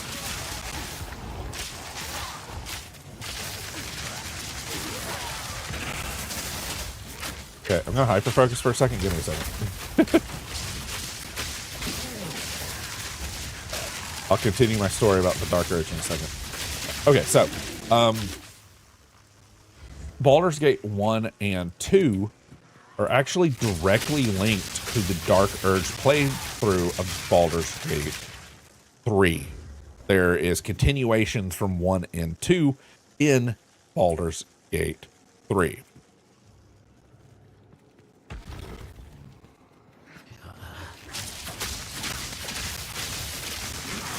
All about the, what is it, Ball? Not Ball, because Ball's the Skyrim equivalent. Actually, no, it might be Ball. It's one of the evil gods, the god of murder. Rather not break my back. That's what the Dark Urge playthrough is all about. Is continuation of that storyline. Which is kind of cool, because the end of Baldur's Gate 2 had some like continuing implications of there still being like stuff that happened, and then we never got a Baldur's Gate 3. The project was originally canned. I think the studio went under. Like, we were never going to see the end of that story before Larian picked it up and kind of crushed it into the ground like nobody's business.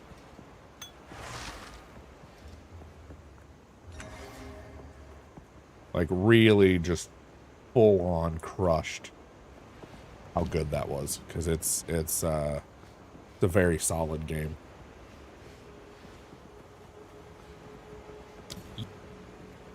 That escape saved us, so let's up that just a little bit. Yeah, the unfortunate thing is to get the good ending, you need a ton of charisma, so it kind of limits your class choices in Baldur's Gate 3. That if you really, I think there's a plus 18 charisma item you can find, but I don't think that's till Act 3, and that's like well past when you need it.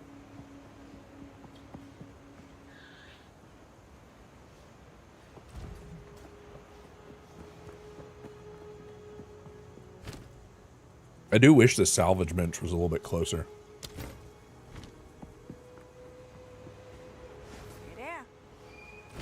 I honestly don't see as many people using it as they should.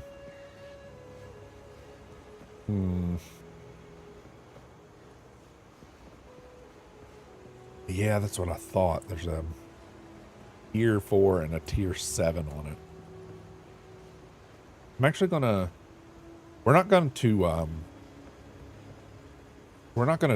disassemble that. I'm gonna put that in one of my for sell boxes. I don't need it yet. Hopefully we can trade that for some currency.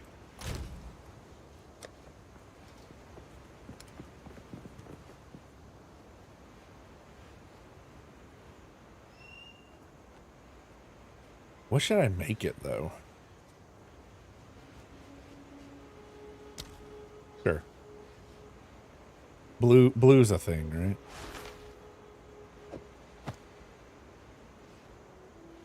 I'll put probably all of these in another tab at some point. Get the rest of this stuff sold. Some odds and ends. I like it. Don't drink the water.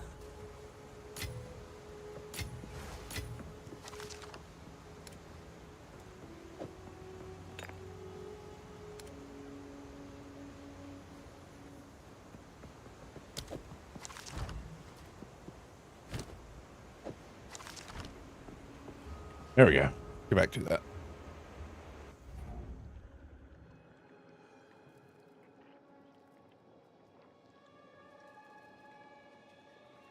Now, Minthara is based on, I want to say, a drow from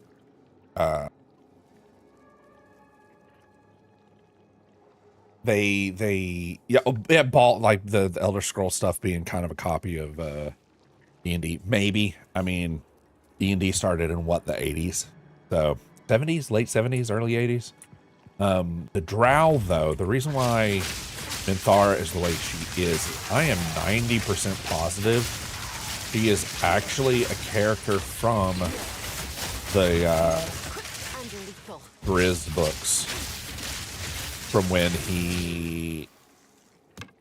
that book series is really weird because the way it was written is the guy wrote the Icewind Dale trilogy, realized he didn't really like Wulfgar as the main character, and slowly started shifting away from Wulfgar to some of the other characters. Drizzt was like by far his more popular character out of the series, and that's what inevitably ended up turning into is the series that's about him. Yeah, I could have swore I saw a mini in that corner.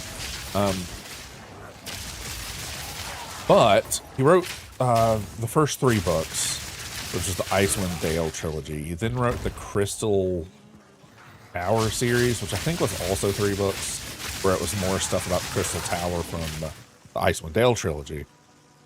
Then, at some point, he went back and wrote multiple prequel books about Drizzt life in the Underdark. And I want to say Minthara is one of the characters from the Underdark books. I'm not 100% sure on that, but I am pretty positive. I haven't bothered looking it up, so I could be just blowing smoke, but something tells me that I know her from somewhere, which makes no sense because I don't really play a lot of the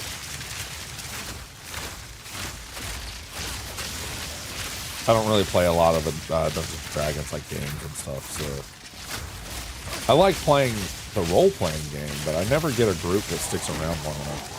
Every time I play, the group I play with ends up like shattering apart in like 4 or 5 sessions, and it ends up being only me, the one left that still wants to play.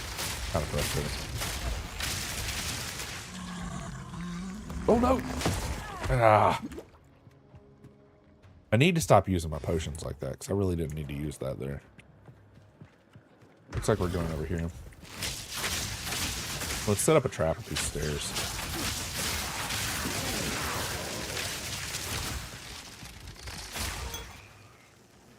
Yeah, that would do it.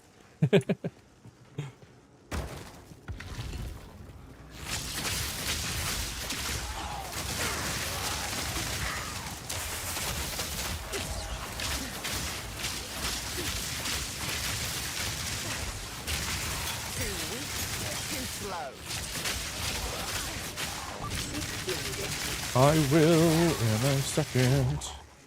Thank you for the hydrate, lychee. I am currently drinking a liquid death. It's called Grave Fruit. It's 20 calories because it's got 4 grams of sugar in it. So it does have a little bit of sugar in it, but it's still sleepy. I think this is the latest I've ever seen you still be sleepy. Anyway, it's 20 calories for the whole can. And it's like almost 20 ounces of carbonated water, a little bit of agave nectar, and some like grapefruit flavoring. Kind of fantastic. I really, really like it. We tried putting it over, so like we have that pellet ice machine, right? And we found out that a lot of drinks, you know what you might be having is just seasonal dry eye. You might actually be having some seasonal dry eye. It feels like you're just tired, but it's like dry behind your eyeball itself. If you have any type of like eye drops, I wouldn't choose something that does anti-red, anti-inflammatory. I would choose something that has longer lasting like hydration.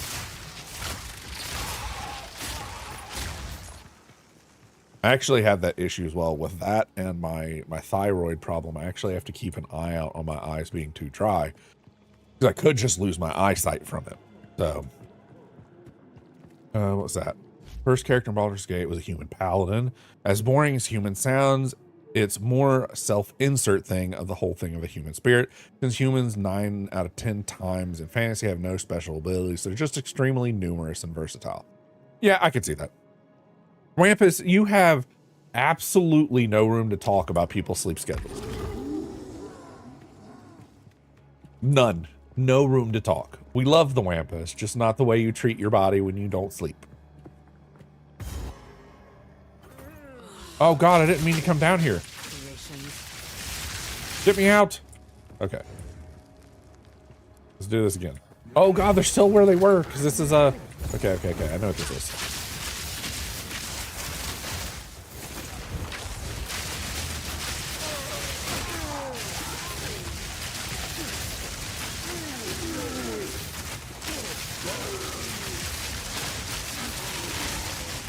Oh, there's so many bad guys down here.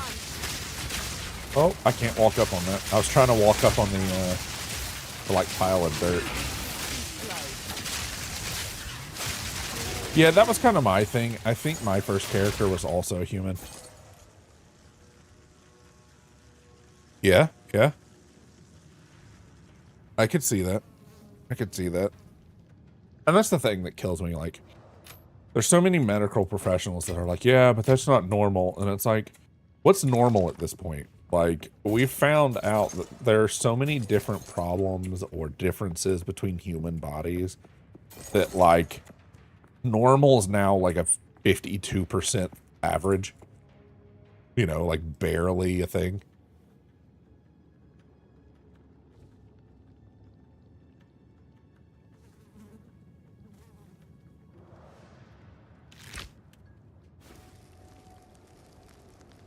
Oh man, what did I break? There we go. Huh. So that was the loot room, but we still haven't found. Let's actually hit this checkpoint so I could drag the map around. Son of a, look at that. Good news is I get to use the checkpoint system. Ta-da! So cool.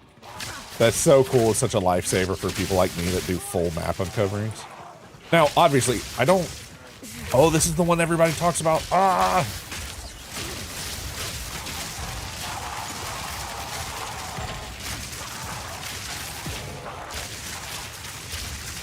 Okay. Whew. That specific, that specific instance where all of them come out like that become, it's kind of a, if you're not paying attention, it's really easy to die there. An event. That's what I was looking for. It's an event.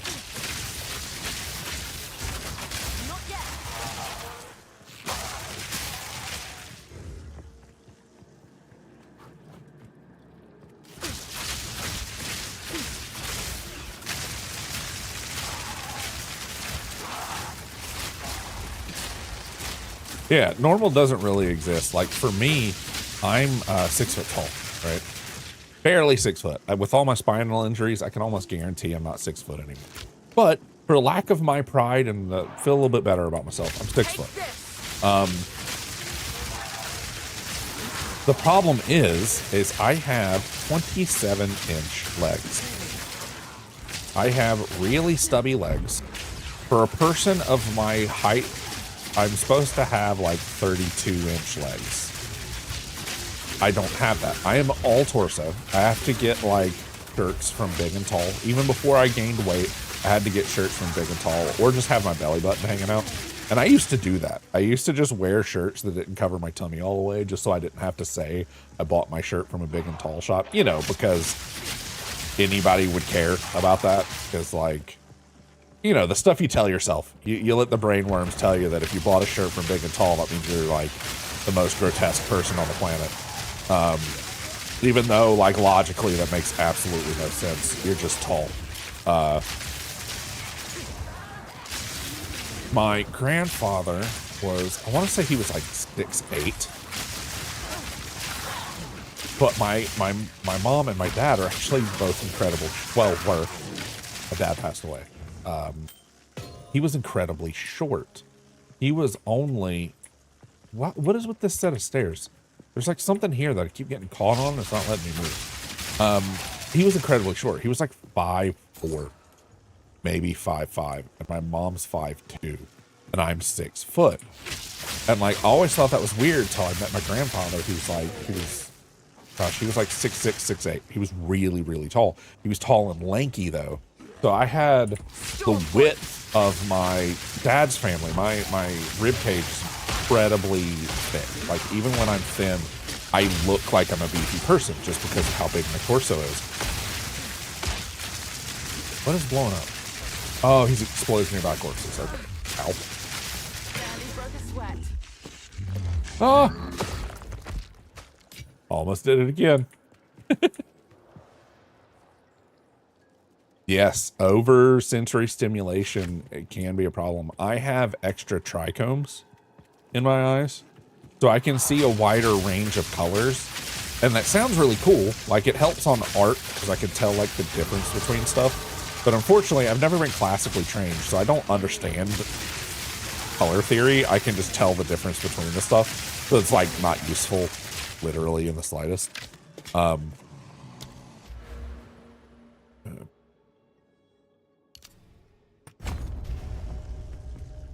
So it's not useful in anywhere near in the slightest, but certain shades of yellow hurt my eyes. And I never knew that was a thing. I've always been like guy of yellow colors. I like bright colors, but I like oranges and bright greens and like bright reds and all that. But I've always like kind of shied away from yellow as a color, and I didn't know why till like I was in my 30s. And then found out that like extra trichomes make that type of stuff like kind of hard to bear to look at. And I'm like, yeah, yellow is hard to look at, like incredibly hard to look at for me. Like highlighter yellow gives me a headache. I've never understood why highlighters had to be the yellow color. And I always used to get very upset about it. That teachers would insist on us like highlighting stuff and like get mad if I had a different colored highlighter. And I'm like, yellow hurts my head, man. I don't know what you want from me. And then you get that thing, that's not a thing. That's not what average people are. Like, that's not a thing either. Average is, I don't think you're using that word the way it means.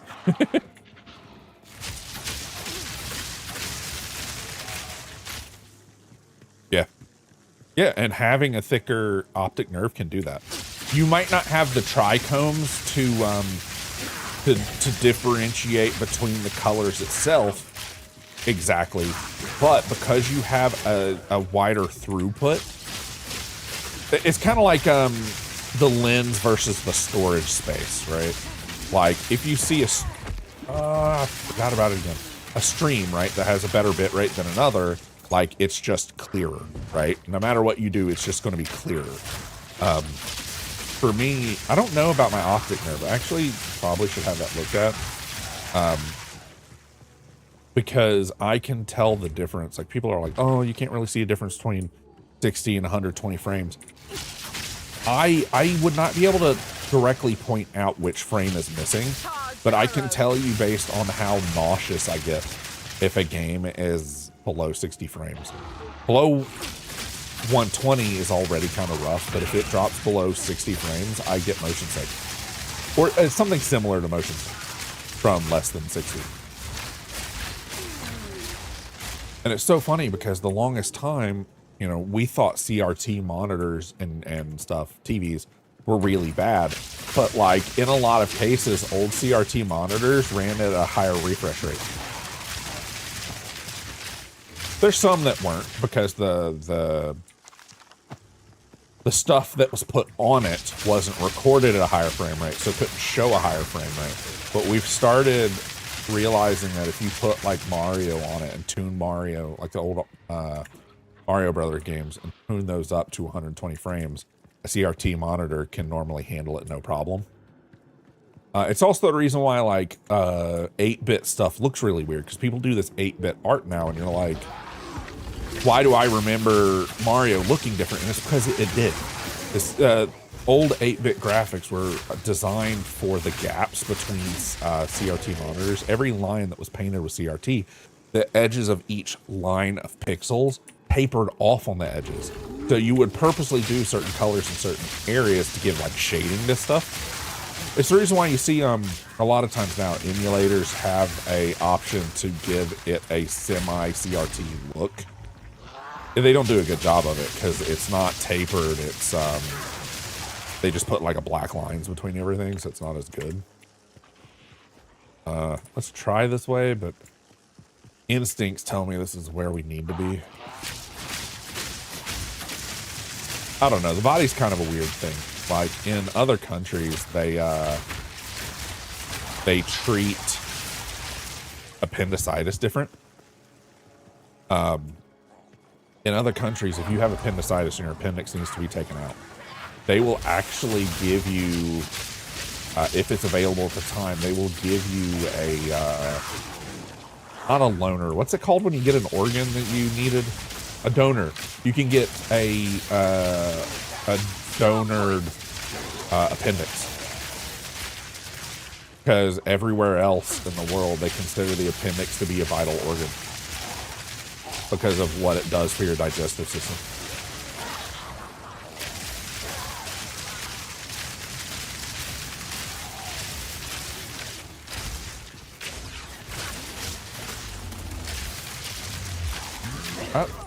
Man, I'm gonna at one point not Got fall no for that. pack space for that. Probably not, but I'm gonna keep saying that I'm not gonna fall for it. Does that count? Just saying I'm not falling for it and then still fall for it count? I don't know. I need more space.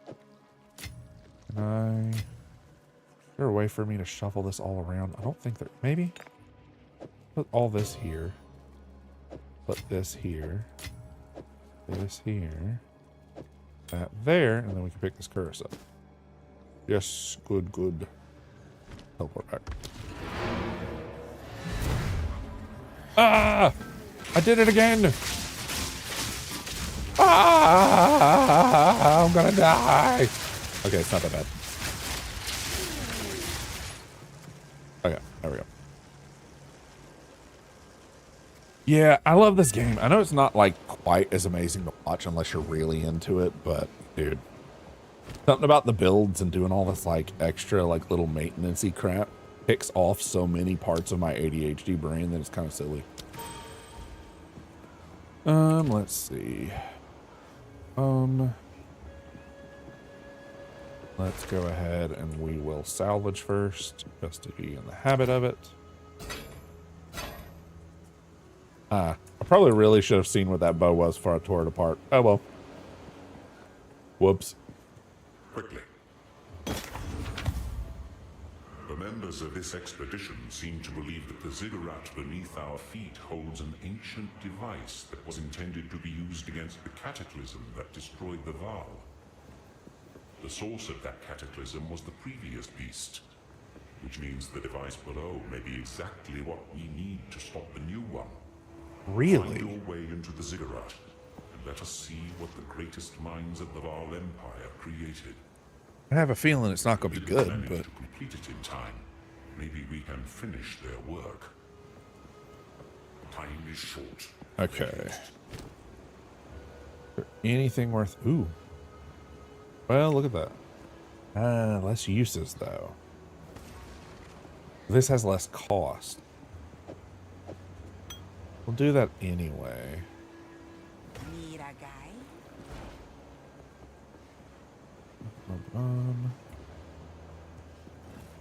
It does have spell damage on it, but...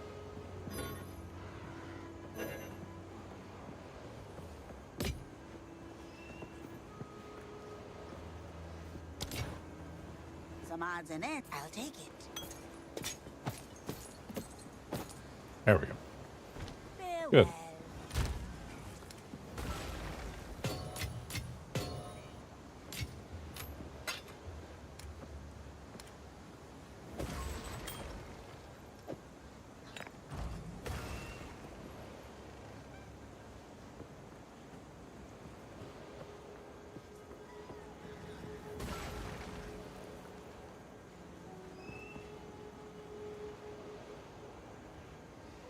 Yeah, I mean, well, stamina and stuff is kind of different, right? Because if you already have a increased size of your optic nerve, you might have other paths in your body, like blood vessels and stuff, that also do a really good job.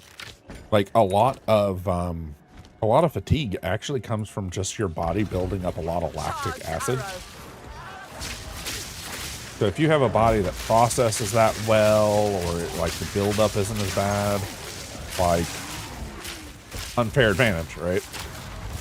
Same with people that have increased testosterone. There are some people that, you know, even though they don't take steroids, because their natural testosterone levels are higher, they're not allowed to like compete in certain sports.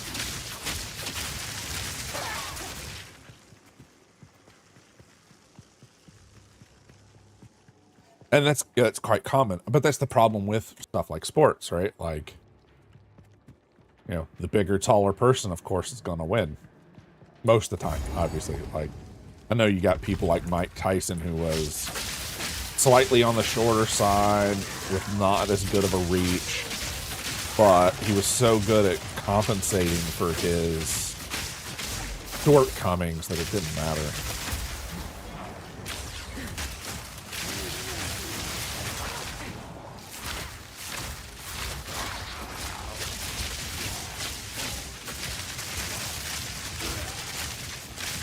Like, for me, you know, as much as I love to draw and try to do that type of stuff, right?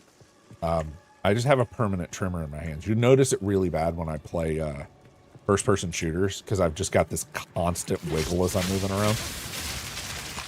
And it makes it kind of hard for me to do shooters. But, like, it's even harder for me on an analog stick. Yeah, I was right. This is the optional areas. Okay.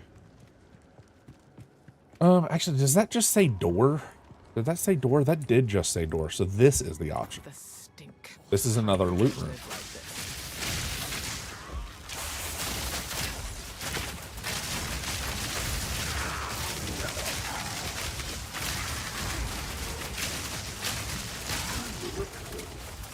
I'm really confused on why that stumble happens sometimes.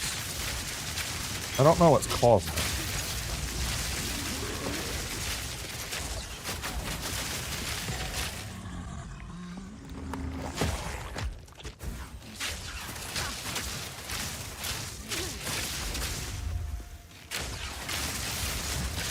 Yeah, see?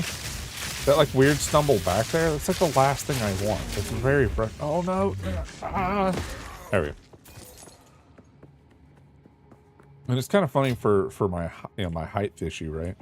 So even when I'm at my thinnest, the closest I can get to under 200 is like 195. 'Cause I'm all torso. Like I could get to the point where you can count my ribs and see my abs, and I'm still technically wink wink overweight. But it kind of reminds me of there's a comedian who only has one leg. Don't know his name. He's really funny. He does a lot of costumes for Halloween that are like a mailbox or a flamingo or, you know, something to play on the one leg thing. Right? Anyway, he had this thing where these doctors were upset because he was, you know, underweight. And like you could tell the guy was on the thin side, but he wasn't like as underweight as they were saying he was, right?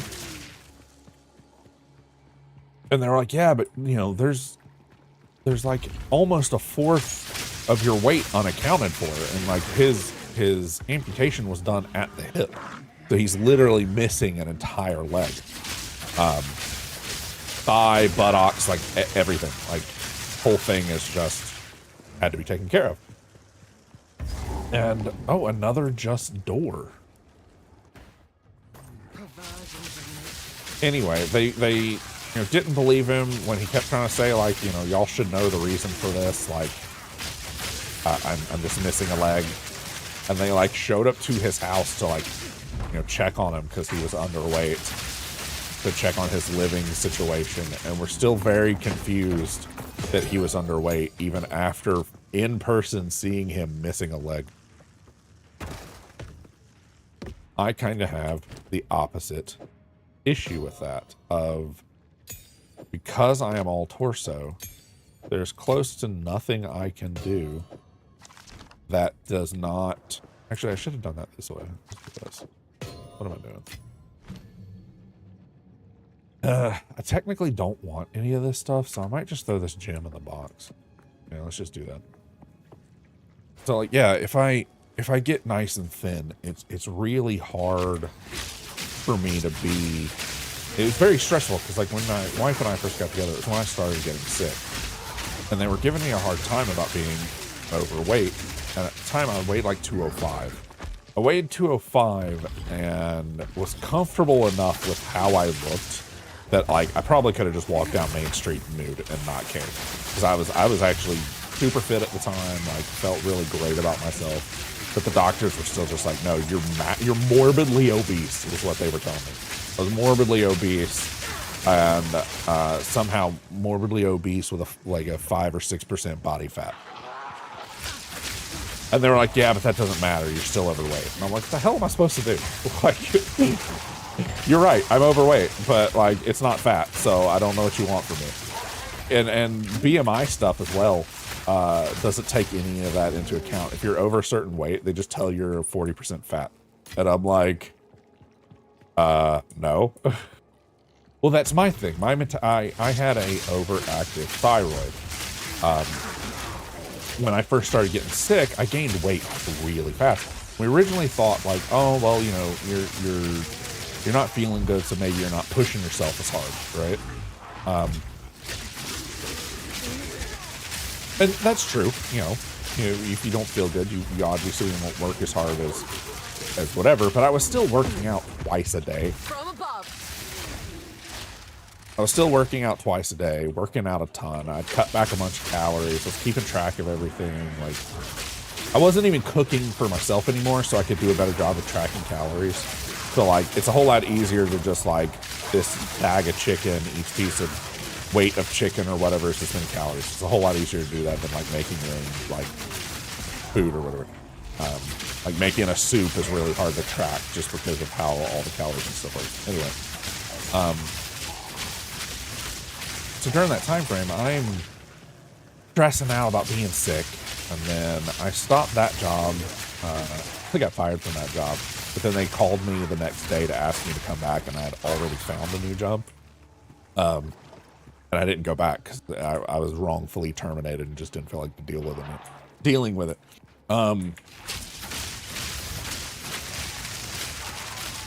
So I started a new job, and it was a sedentary job. Well, in the time frame of me working there, I rapidly gained weight. I would say in a matter of like 6 months, I gained probably close to 100 pounds. And this entire time, they're trying to figure out what it is, and they keep checking for lupus, and they keep checking for fibro, and they keep checking for all this stuff that I allegedly have.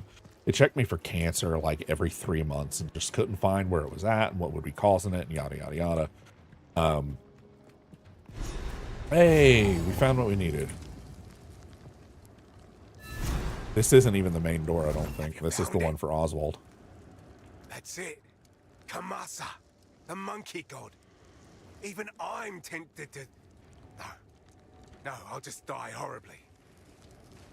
Nice of him to risk my neck.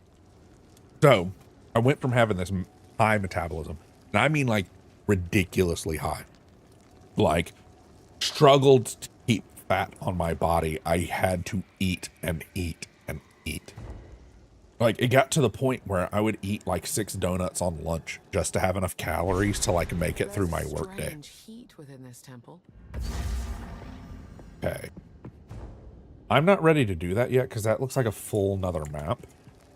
Let's find, let's explore search for the Agarat. Once we find the Agarat, we'll do the Molten Vault. So yeah, I used to have a ridiculously high metabolism, and it like slowly came to like a grinding halt. Diabetic, all that stuff happened. And it wasn't till 2022, they'd been checking my thyroid because I had a lump on it. But it kept going down, and they drained it once, and they kept changing the goalposts on moving it. They were like, okay, if it gets to one centimeter, we'll remove it. And then it was 1.25, and then it was 1.5, and then it was 2. And like, they just kept, every time I'd go in, they'd extend every year the size it needed to be to have it removed. I finally, at one point, was like, I talked to a different doctor in the same department, and he was just like, I mean, yeah, it probably would be safer for us to go ahead and remove it. So, like, we biopsied it once, and it came back. One of the biopsies came back that it had unnatural cells, and that's finally what they were like, okay, fine, we'll remove it. They removed it, and I got healthier, and I'm obviously my metabolism's not fast anymore. I don't know how to live with a normal metabolism now, but I'm not gaining weight anymore, so that's good. I'm not really diabetic anymore. I'm not dealing with most of my health problems I had, and it's all because I had my thyroid taken out.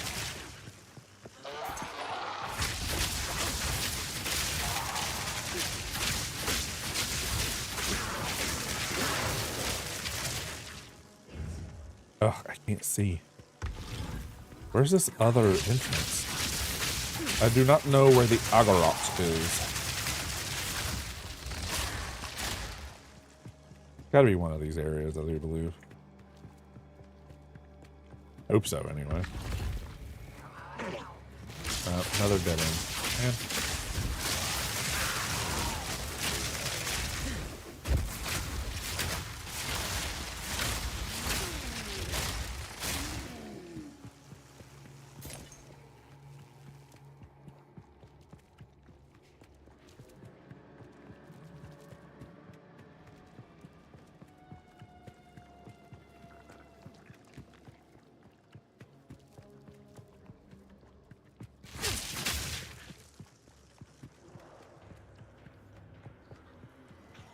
Did I finally find it? The maps are so big and they just look all the same to me.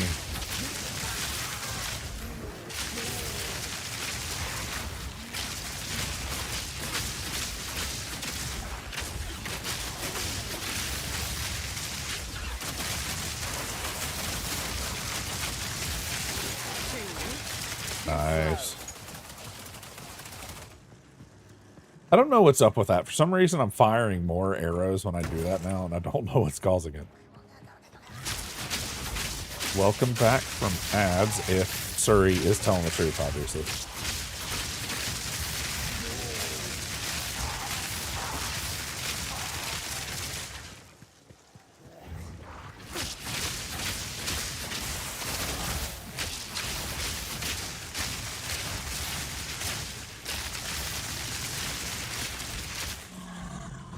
Oh, I almost fell for it again. Death from above.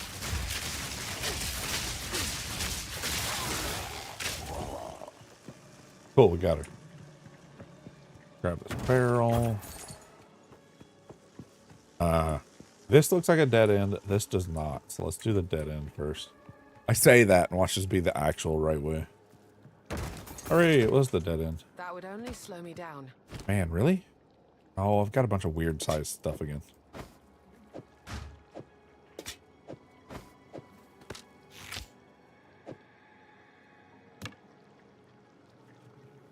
Okay, that'll do for now. That'll do. So yeah, I didn't realize the ads happened. So we had the thyroid taken out. The good news is it wasn't malignant. It was a benign, I think they called it a benign mass, but benign tumor or something. I don't remember. It was benign, not malignant. That's all I remember on that. Took it out, and I immediately, like that afternoon, was doing better.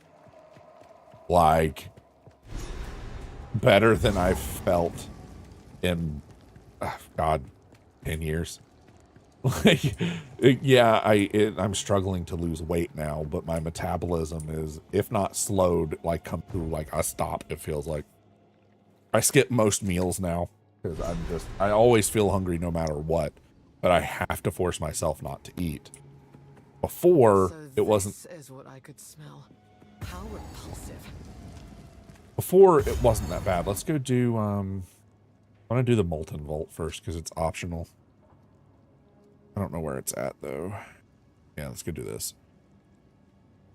We have one boss down here and some loot, so might as well go grab it. But yeah, thyroid taken out. Started feeling better. Argued with my doctor about it so much. He's like, you shouldn't be feeling better. You should be feeling worse. And I'm like, dude, you're supposed to be the cancer doctor. Like, I had a mass on my stuff. Took mass out. Body feel better. I don't. I don't have anything else for you, man. I don't know. I have a feeling all of this is going to fill up with lava. Take this.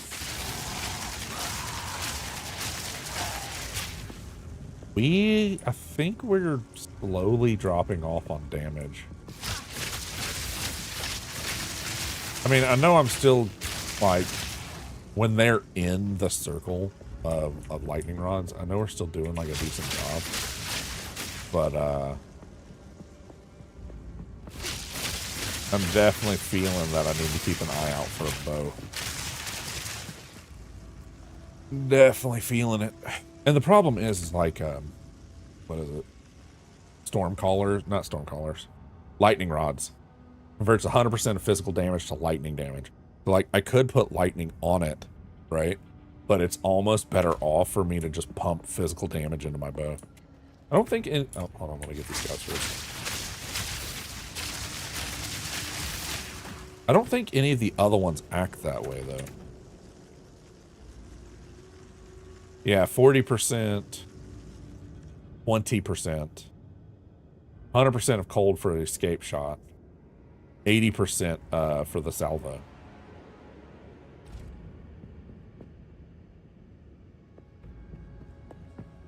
Kind of the reason why, like, lightning rod has been my main go-to So I don't have to focus too much on having like a proper lightning bow. Is that just going to infinitely flow lava? Because this is a forger's pot. I don't. Am I supposed to be racing it? I don't know. Ooh, antidote charm. Go grab that. Oh, I see. Okay, I see. Good. Good.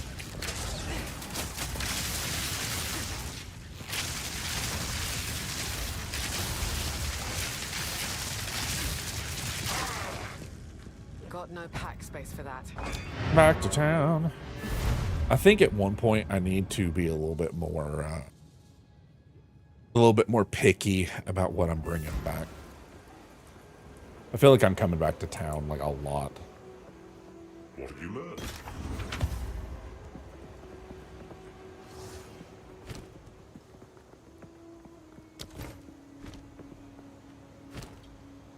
Oh yeah, I was throwing that in the box with the other ones. That's right. Here to help.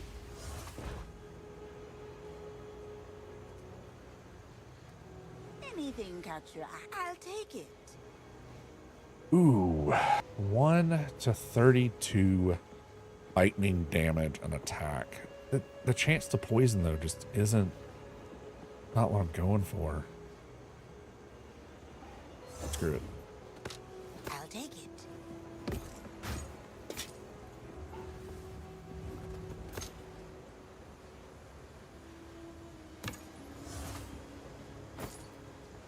I don't know why I picked up those jeweled gloves.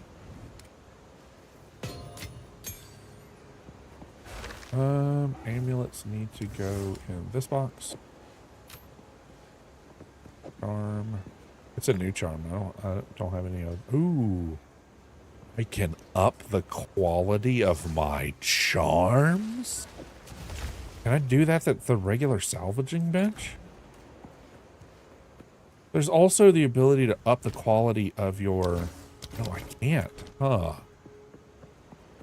In Act 1, we get the salvaging bench, right? And it gives us the ability to break apart armor. But you can occasionally find flasks. There's also a currency for it. Increase the quality of your skill gem.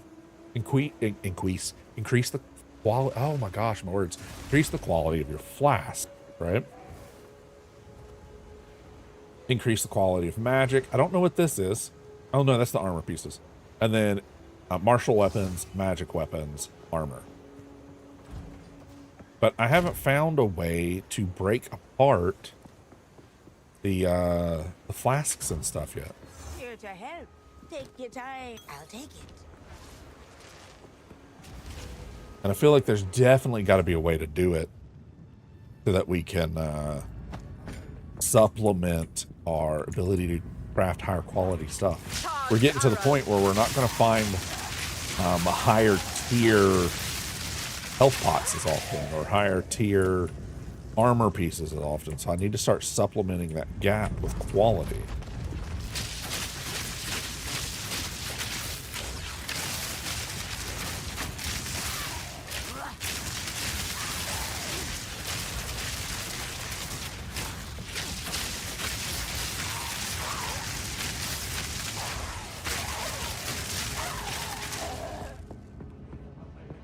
That's working out pretty well. Ooh, that's not dope.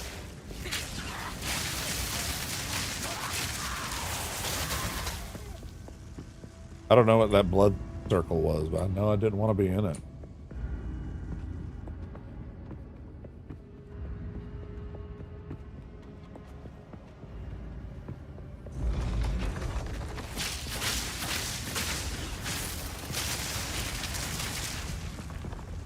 Yeah, I don't know. Something about this game, man. Like, kind of one of the reasons why I was really excited about Borderlands. I love a game where I can make builds and make crazy stuff. I normally make stupid builds. Not like stupid because they're like bad choices of like, oh man, you're just doing suboptimal damage. But it's more along the lines of like, you shouldn't be building that because why? What's her name? Amara, I think it was. The siren from Borderlands 3. I had a build where it was all just melee, and she would teleport to somebody and punch them, and heal herself back up to full. But the punch, unfortunately, was every type of element, if I remember right.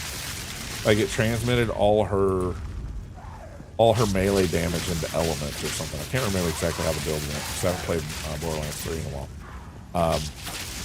But you'd get those maps that were, like, immune to this damage type, and it would just completely, like, kill her to be immune to melee. It'd be immune to, like, melee and element or whatever, and she'd just die. Like, it didn't work. And, ooh, a Val Orb. That's the ones that we can add corruption to something. And I want to say it was Borderlands 2, the, like, crazy maps that they did. You'd occasionally get ones that were, like, ricochets all damage, or ricochets, like, element damage, or whatever back at you. Ricochets, I think headshot damage was one of them, too. There'd be times that, like, because, I don't know, I have this thing where, like, I learn, I'm already full. I learn games relatively quickly. The problem is,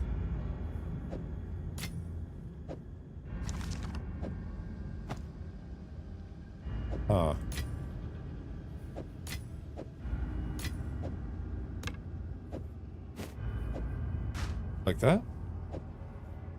Hey, there we go. I learned games relatively quickly in the beginning, but then, like, I struggle with certain concepts, right? Like, for me, I didn't realize that you could just re-roll a map. Like, if it had a damage type or whatever you didn't want on it, you just didn't play it. Like, to me, I'm like, okay, well, let me find a way to work around this damage type. And it wasn't until I was playing with other people that they were like, the hell are you doing? Just, if it doesn't work for your build, you just re-roll it. And I'm like, oh, okay. Like, I would spend like 30 minutes to an hour trying to beat a map that only took like 10 minutes normally, just because I did not re-roll it for a damage type I wanted. Hey there. And it didn't take me any other time to fish for the damage type I wanted. Like, it wasn't like, oh god, this is so detrimental because I've got to, like, go out of my way to do it. No, I was just being dumb. Like, just 100%, just being a big fat dummy. Actually, I don't want to disenchant anything out of this. I want to sell it. Some pretty thing. I'll take it.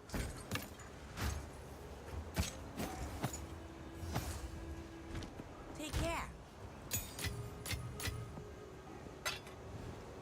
Good. Nice and taken care of. I haven't figured out how to up these yet, or if there's even a way to up your quivers, like the quality. I've actually put quality on a lot of my items, except for my boots and my belt. Anyway, I think that's one of the bigger reasons why I'm not struggling as much as people did through this part, through the first time through Act 3. There's a couple of fights I struggled with, but not to the point that other people were. And I don't know how much of that has to do with the fact that if I find a weapon or armor I really like, I immediately just pump it up to 20 quality. I don't know. I want to say that's probably it, because it sounds like that could be it. But at the same time, like, you know, I don't know. I haven't crunched the numbers. I haven't looked at a spreadsheet. I haven't had any plans outside of just try it and see how it feels. Kind of like that thing. Have you ever seen like cooking TikTok or reel or whatever? And it's like, how much seasoning do you put in it? Till my ancestors say stop. That whole thing. That's kind of how I've been doing my builds. It's like till it feels right. What? The game based on math, and I'm over here like, nah, this just doesn't feel good.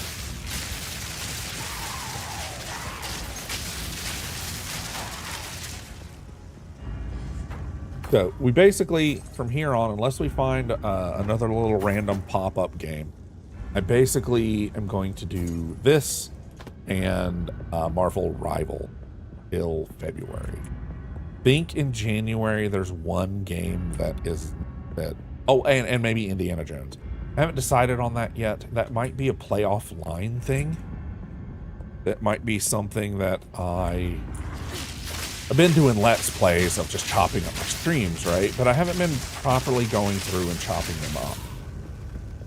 But I do wonder what it would be like to do a Let's Play offline of like play a game without stream. So I'm not stopping and constantly, not that it's bad. I actually really, that's my favorite part of streaming is stopping and talking.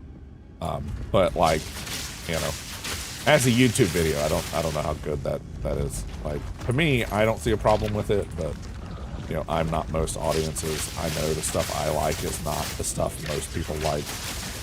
You know, like it's kind of one of those things when you've been neurodivergent, ADHD, ADHD, whatever we're calling it now, for so long, you kind of just immediately assume all the thoughts you've had are not normal.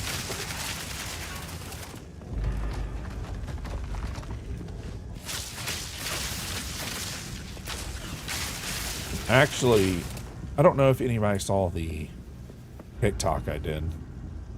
I did one talking about a weird, funny incident that happened when me and my wife first got together.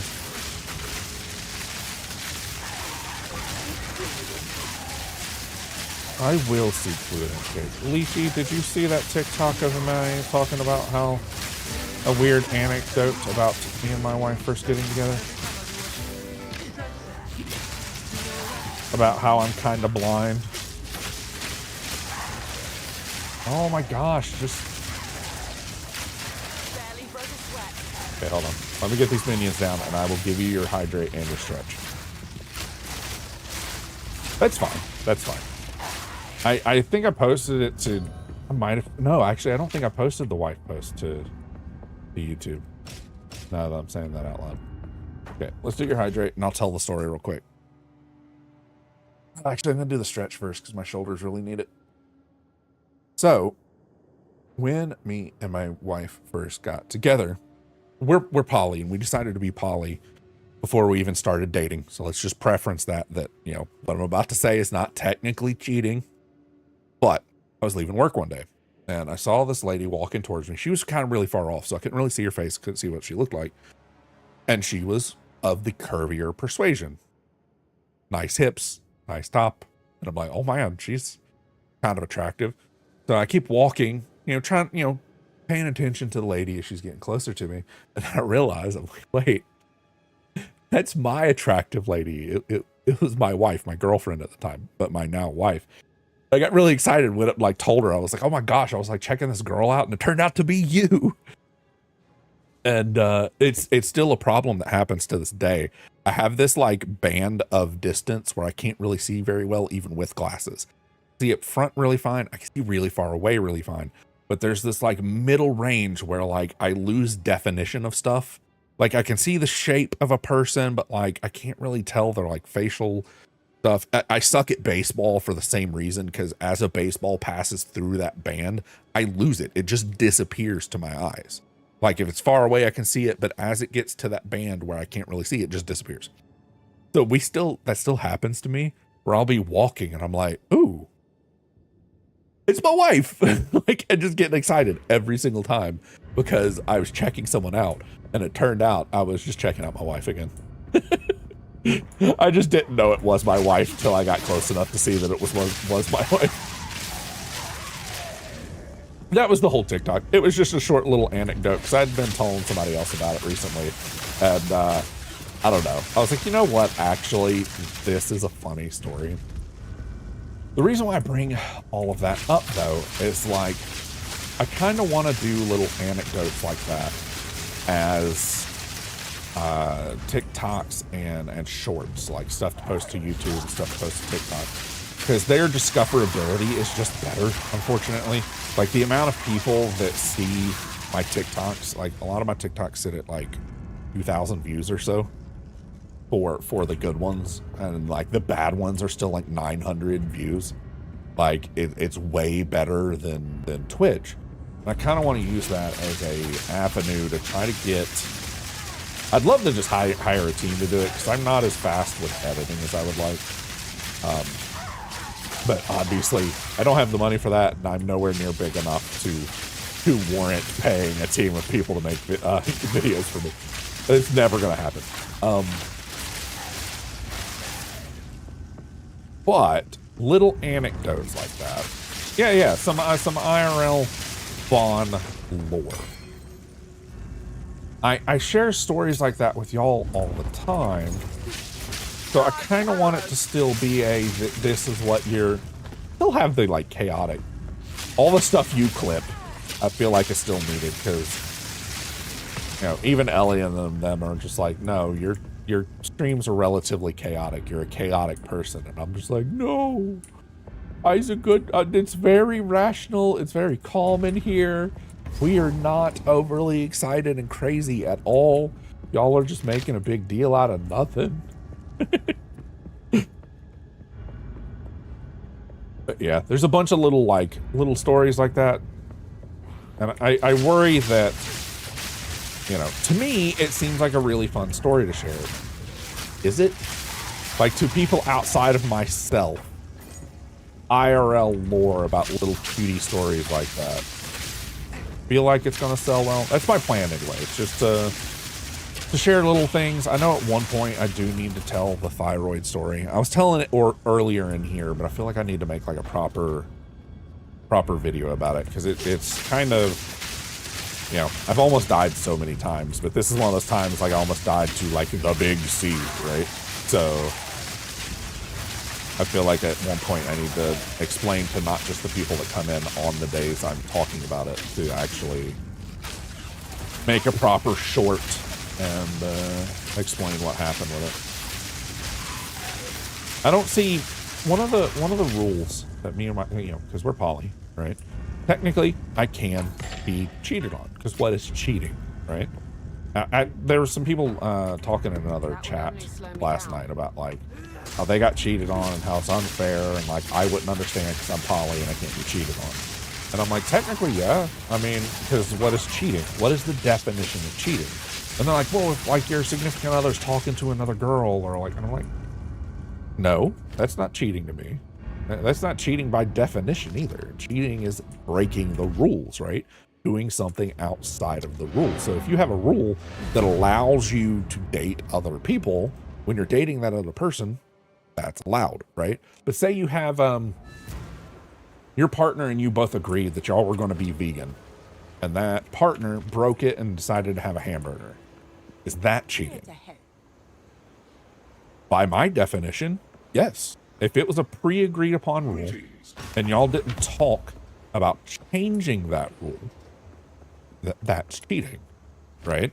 It's kind of like, you know, y'all didn't talk about the banker in Monopoly taking a cut every time he puts money in the bank.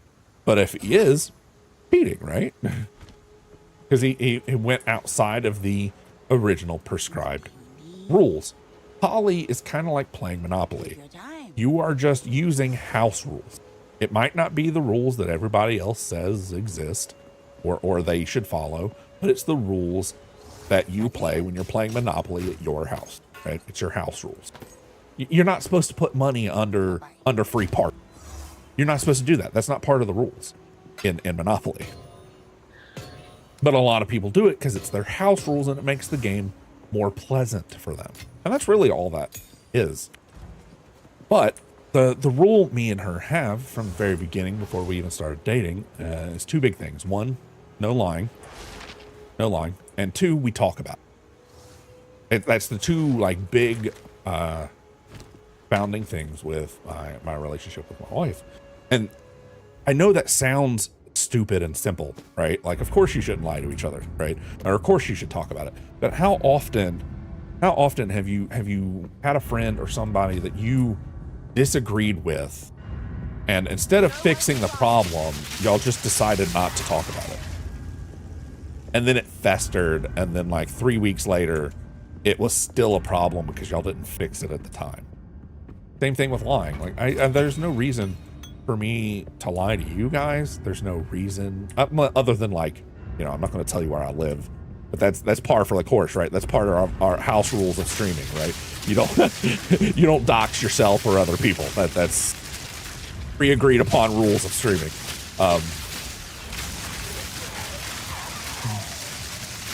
But like I kind of, because of that mentality, I kind of like candid stories of like telling you about something that happened in my life because it's true. Yeah, it's a very easy thing to say, and it does cause problems because there are times where, like, that also applies to no secrets at all.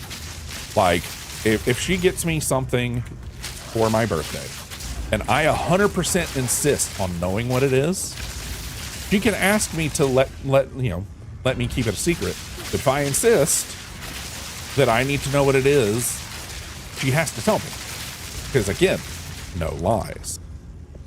Now, obviously, there's, nuance to that, right? Like, if she's really trying to do a surprise and she doesn't want me to know about it, as long as it's not bugging me, okay, we'll do the surprise.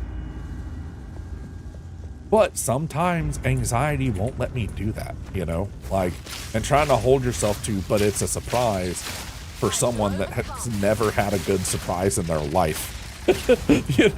Like, there's too much anxiety. Like, I can handle, oh, you brought me a flavor of drink I didn't know because I told you to surprise me.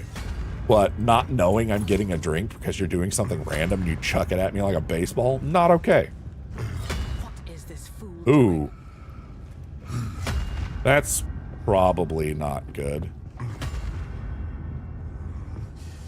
I wonder if I can just take this back to the... Open this sluice gate and melt this golden golem.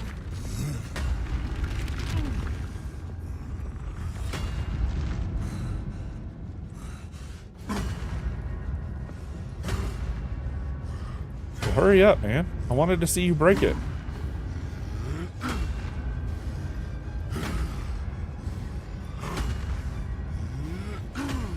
Okay, I don't think he's gonna break it. I was hoping he would. Really? What's the point in me opening that if you can't break it, man? Oh well. It's very anticlimactic. I moved that lever and nothing happened because this dude's like beating on it. Oh, arena. Okay. That's my fault. That's my fault. I didn't see that turned into an... Oh, there's no way I'm getting down here in the lava pit to fight this guy. Really?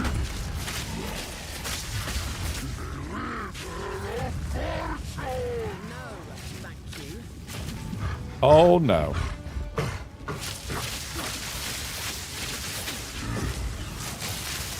Oh, and the arena is slowly closing because the lava's flowing. Okay. As much as I would love to have our talk still, I need to focus on this. Ow.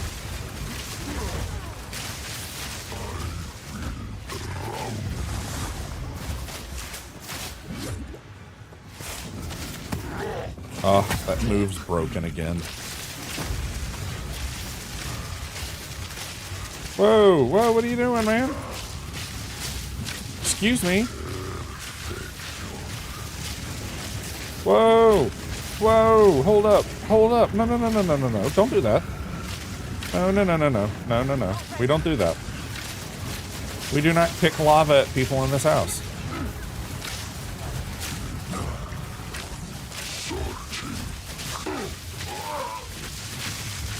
Storming arrow.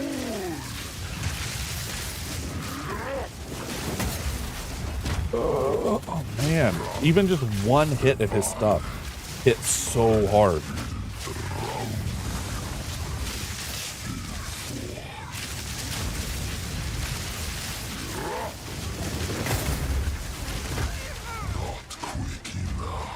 Yeah, no, that was 100% right. I definitely wasn't quick enough. There is no escape. I don't know how I feel about this fight. It wasn't hard, necessarily. I didn't see the thing he activated, and I rolled, like, directly at it, so... Kind of unfortunate, but... The riches of the world melt your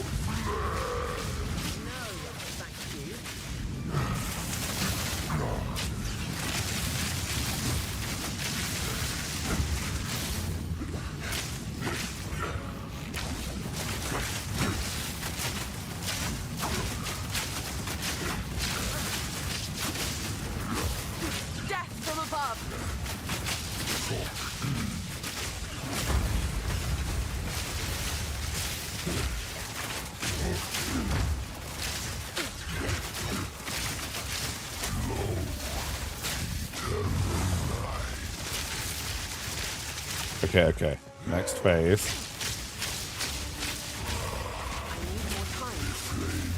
Back up just a little bit so I can dodge this lava a little bit.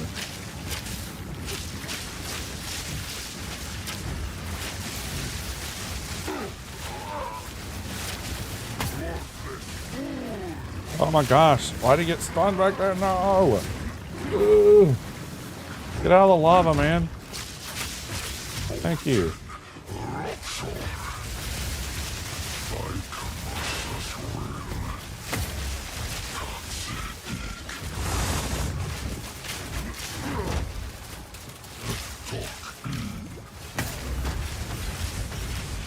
Oh my gosh, oh my gosh.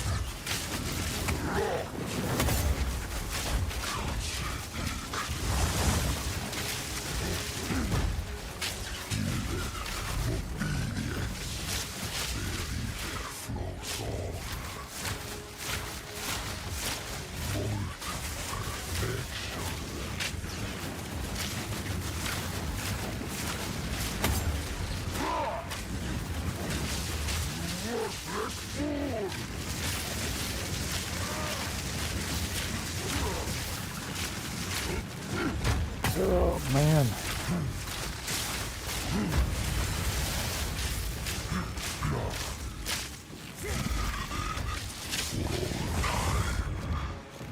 Raining death.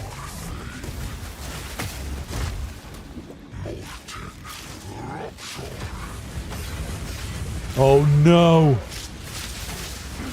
Oh no, that's another elite.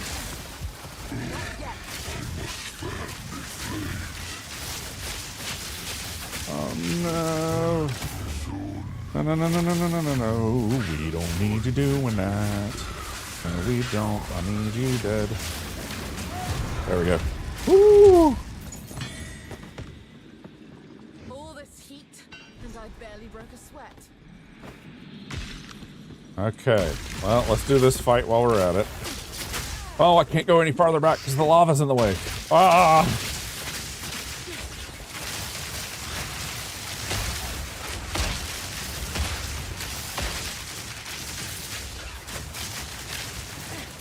Oh, so you got a essence of ruin. What is that?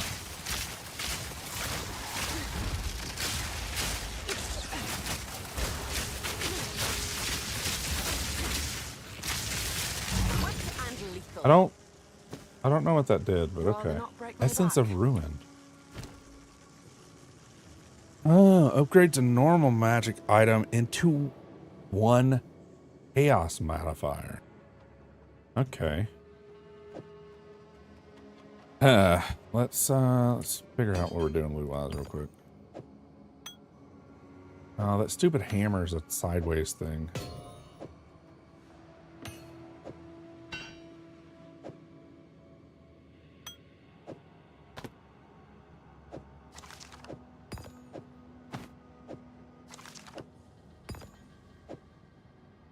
There we go. Let's see what else is down here. Nothing. Good. Good.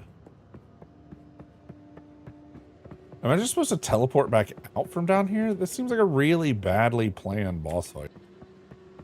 Okay, whatever.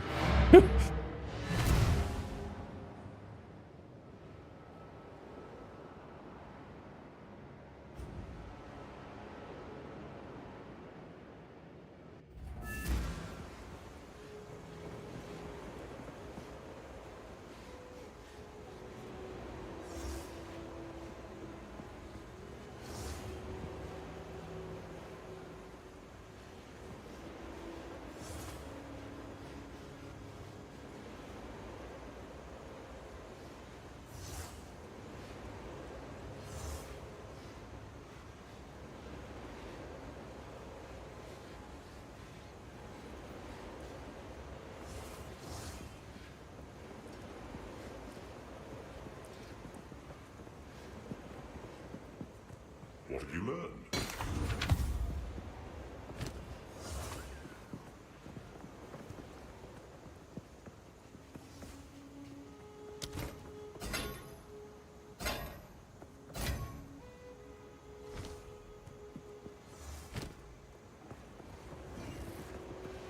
Oh, that's unfortunate.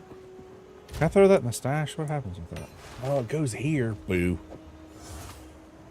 I was hoping that would go in the gem tab. It didn't, though. I wonder if there's another... I know there's a tab for these, for the essences. Oh, I'll have to come up with something. Did I get anything else that's actually worth looking at? I actually kind of want to just see what this looks like on my person. Hold on. Oh, is it? Am I really just not going to turn? There we go.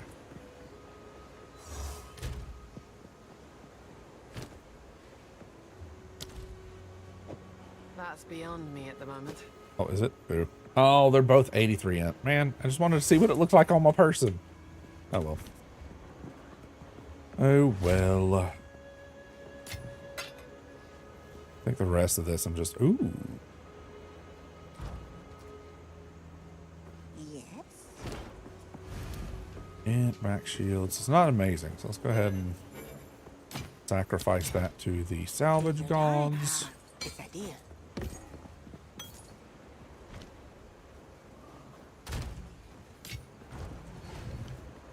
And then instead of going back to the molten vault, we need to go back to the door of the molten vault. Oh, no, he actually came back. Good. Came back alive, did ya? I'll organize the men. We'll start carting the gold out of here. No sign of old Kamasa, eh? Well, then he won't miss it. Keep anything you were able to lift out of there yourself. Let's call it a finder's fee, eh? I'm feeling generous today, considering we actually found treasure and all came out alive. A finder's fee for doing all the heavy lifting. And then gives me the Typical treasure hunter. trash. I mean, not trash, but not anything I can use right now because I've already out-leveled it. Okay. We don't have a ton of time left. Reforging bench. Oh my. Hold up. That's new, I do believe. What in here do I have 3 of? It can be reforged into something else. Is it just anything can go in here? It can. Oh, I guess not.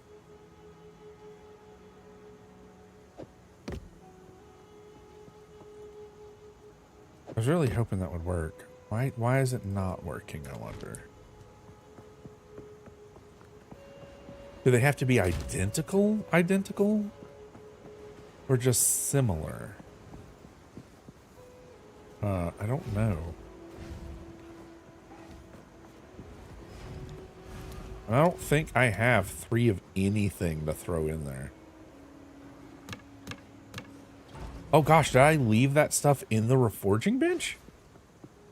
I did. What?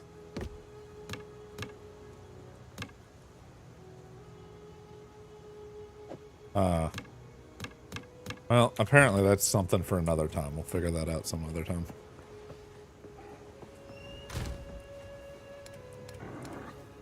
Oh, that's the guild stash. Not what I meant to open.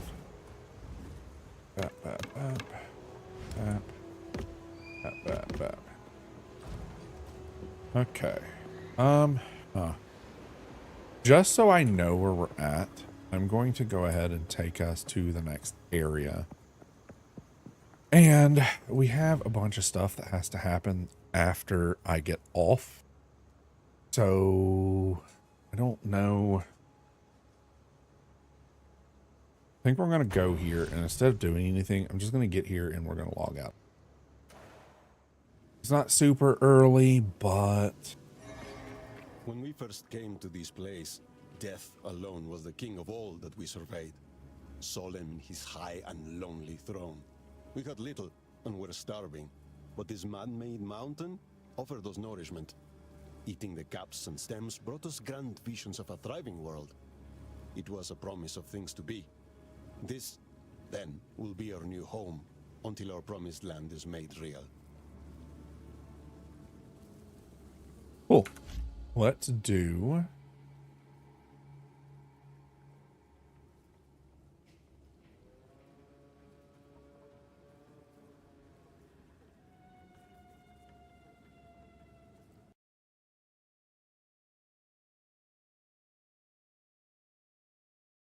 Too big, but it's fine.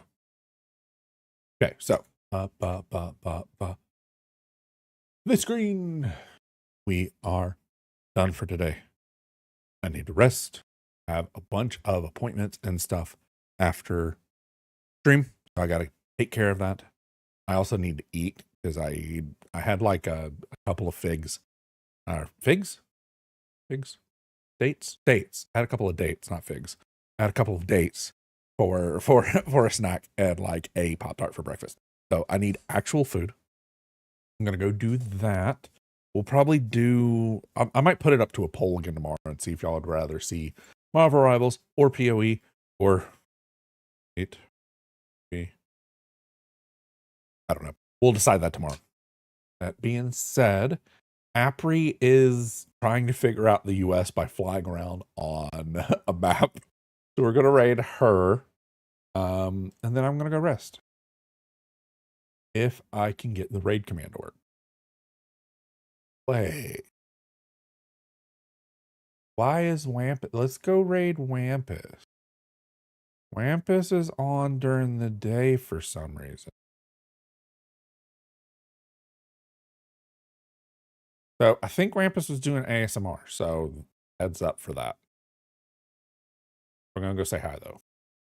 I've never got to raid Wampus because they normally start streaming at like the middle of the night. They're DGen hour streamer normally.